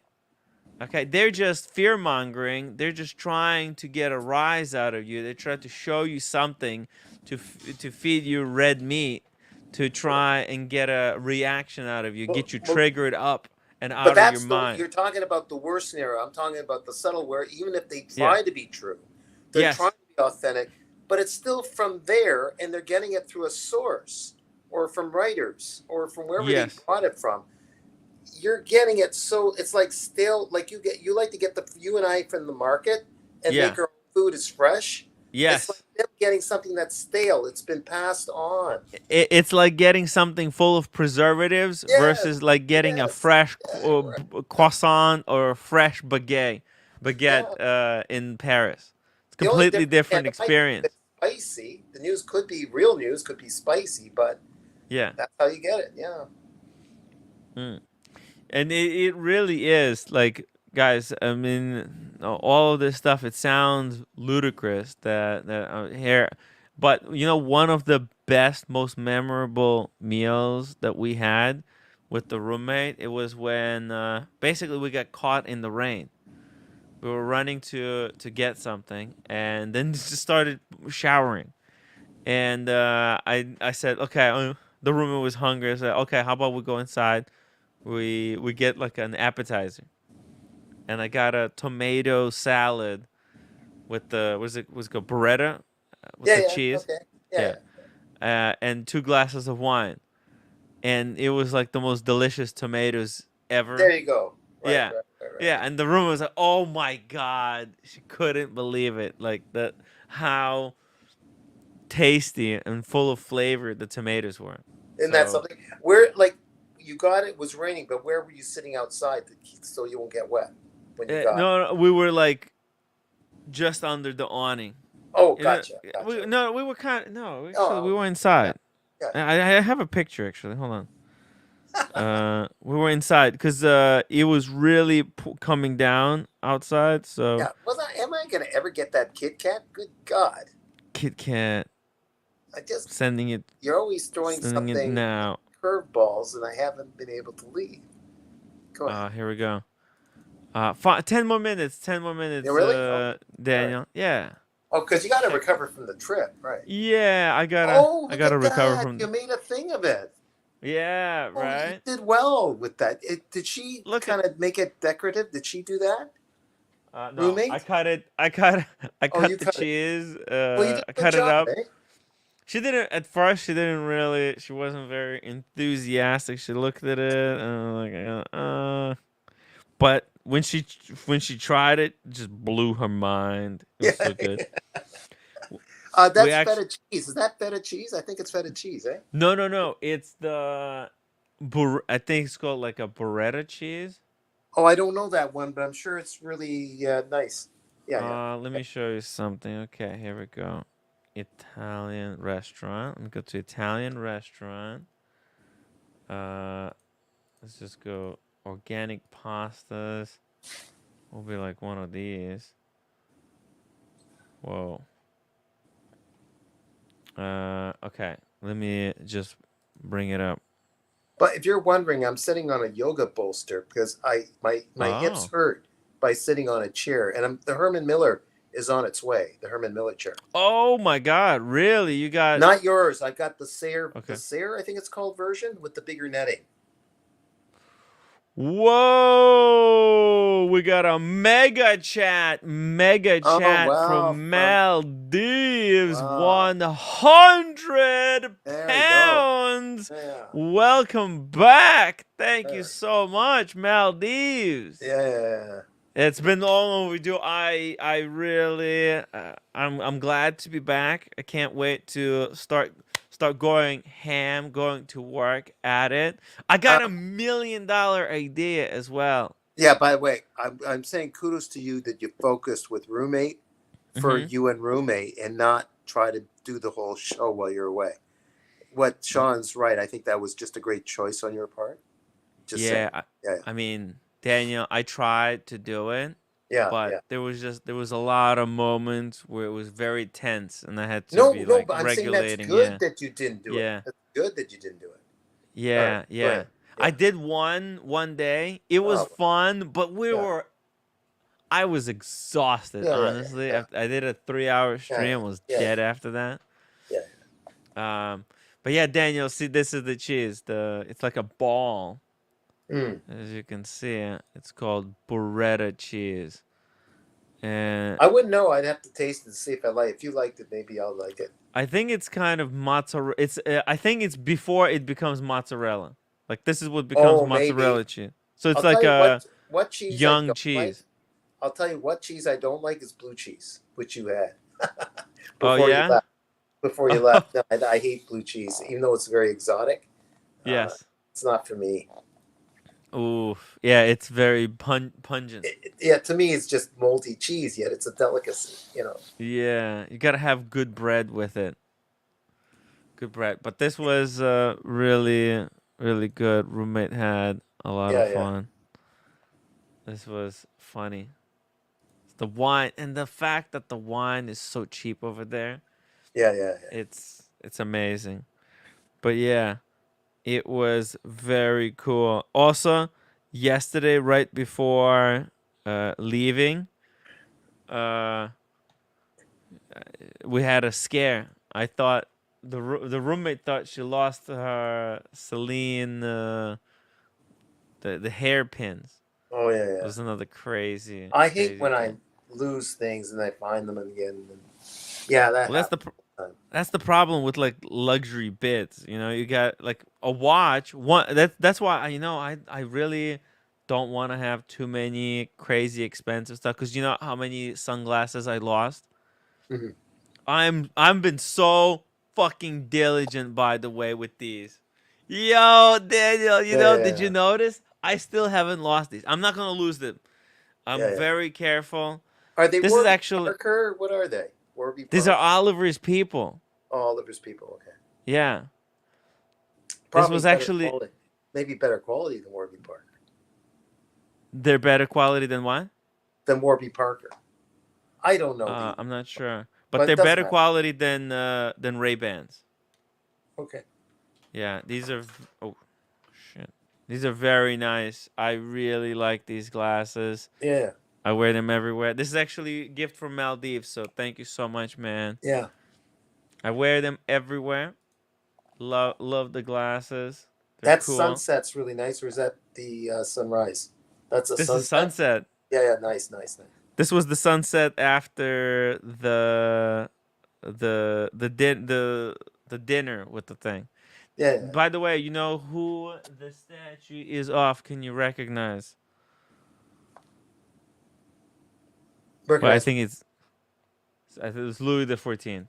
Oh, But that's a crazy. I don't think statue, the right? movie went anywhere. Johnny Depp played in a very expensive budget film, Louis the 14th, I think. Oh yeah? Yeah. Was it? Or What do did you he mean? play Napoleon? No, maybe it was Oh. Napoleon. Sorry. Okay. Oh, I'm not sure. Okay, it doesn't matter. Maybe I should watch it. Let me show you one more thing here. Let's see. I want to show some cool picture. By the way, I did visit Rolex. They didn't let me take any pictures, but they did let me take a picture of one thing they had in there. This was kind of cool. Look at that. It's a Rolex desk clock. How cool is that? Oh, man. With a Cyclops too, And that's something. right? And does it have its own, like a larger version of the traditional movement in there, or what? I doubt it. But do they? No, it's quartz. Oh, of course. But yeah, I don't know how they did it, but it's pretty impressive. It was heavy. It's got Is that fluted just for the bezel. store, or was that to sell? No, it's for the store. Okay. It's not allowed. I think they destroy it after. Yeah, they're really. It's like the low Rolex clocks that they had for the U.S. Open. They had them on the side. Yeah. Yeah. And then, they take it away. Yeah. Steven Monash, thank you so much for the $3 super sticker. Reminder for everyone to upvote. Guys, hit that upvote button. I got some cool ideas. Tomorrow we're gonna talk watches. I'll transfer all my pictures from Paris from the camera. I took some high quality pictures. We'll show you guys some more stuff from Paris tomorrow. We're gonna start transitioning into watches. I got a report that was sent to me. Daniel, this is crazy stuff. We got New York Times is now reporting on the Hodinkee $100 million business disaster. Did you know that Hodinkee raised $100 million and then they spent $46 million on buying Crown and Caliber? Well, I didn't know those numbers. I knew they did that. Yeah. And then supposedly, the Benjamin came in to rebuy the company, and I guess he was hoping on another company to help salvage that Hodinkee. Like he bought the company just recently, didn't he? About a couple of years ago or a year ago. I think he got back into the. I think he got back into the the good graces of the company, but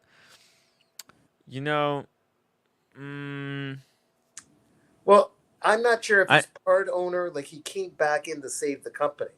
And I think he's got. There was some backing of some big investor that would hopefully allow time for the restructuring, the rebuild. Yeah, so we're going to talk about that tomorrow.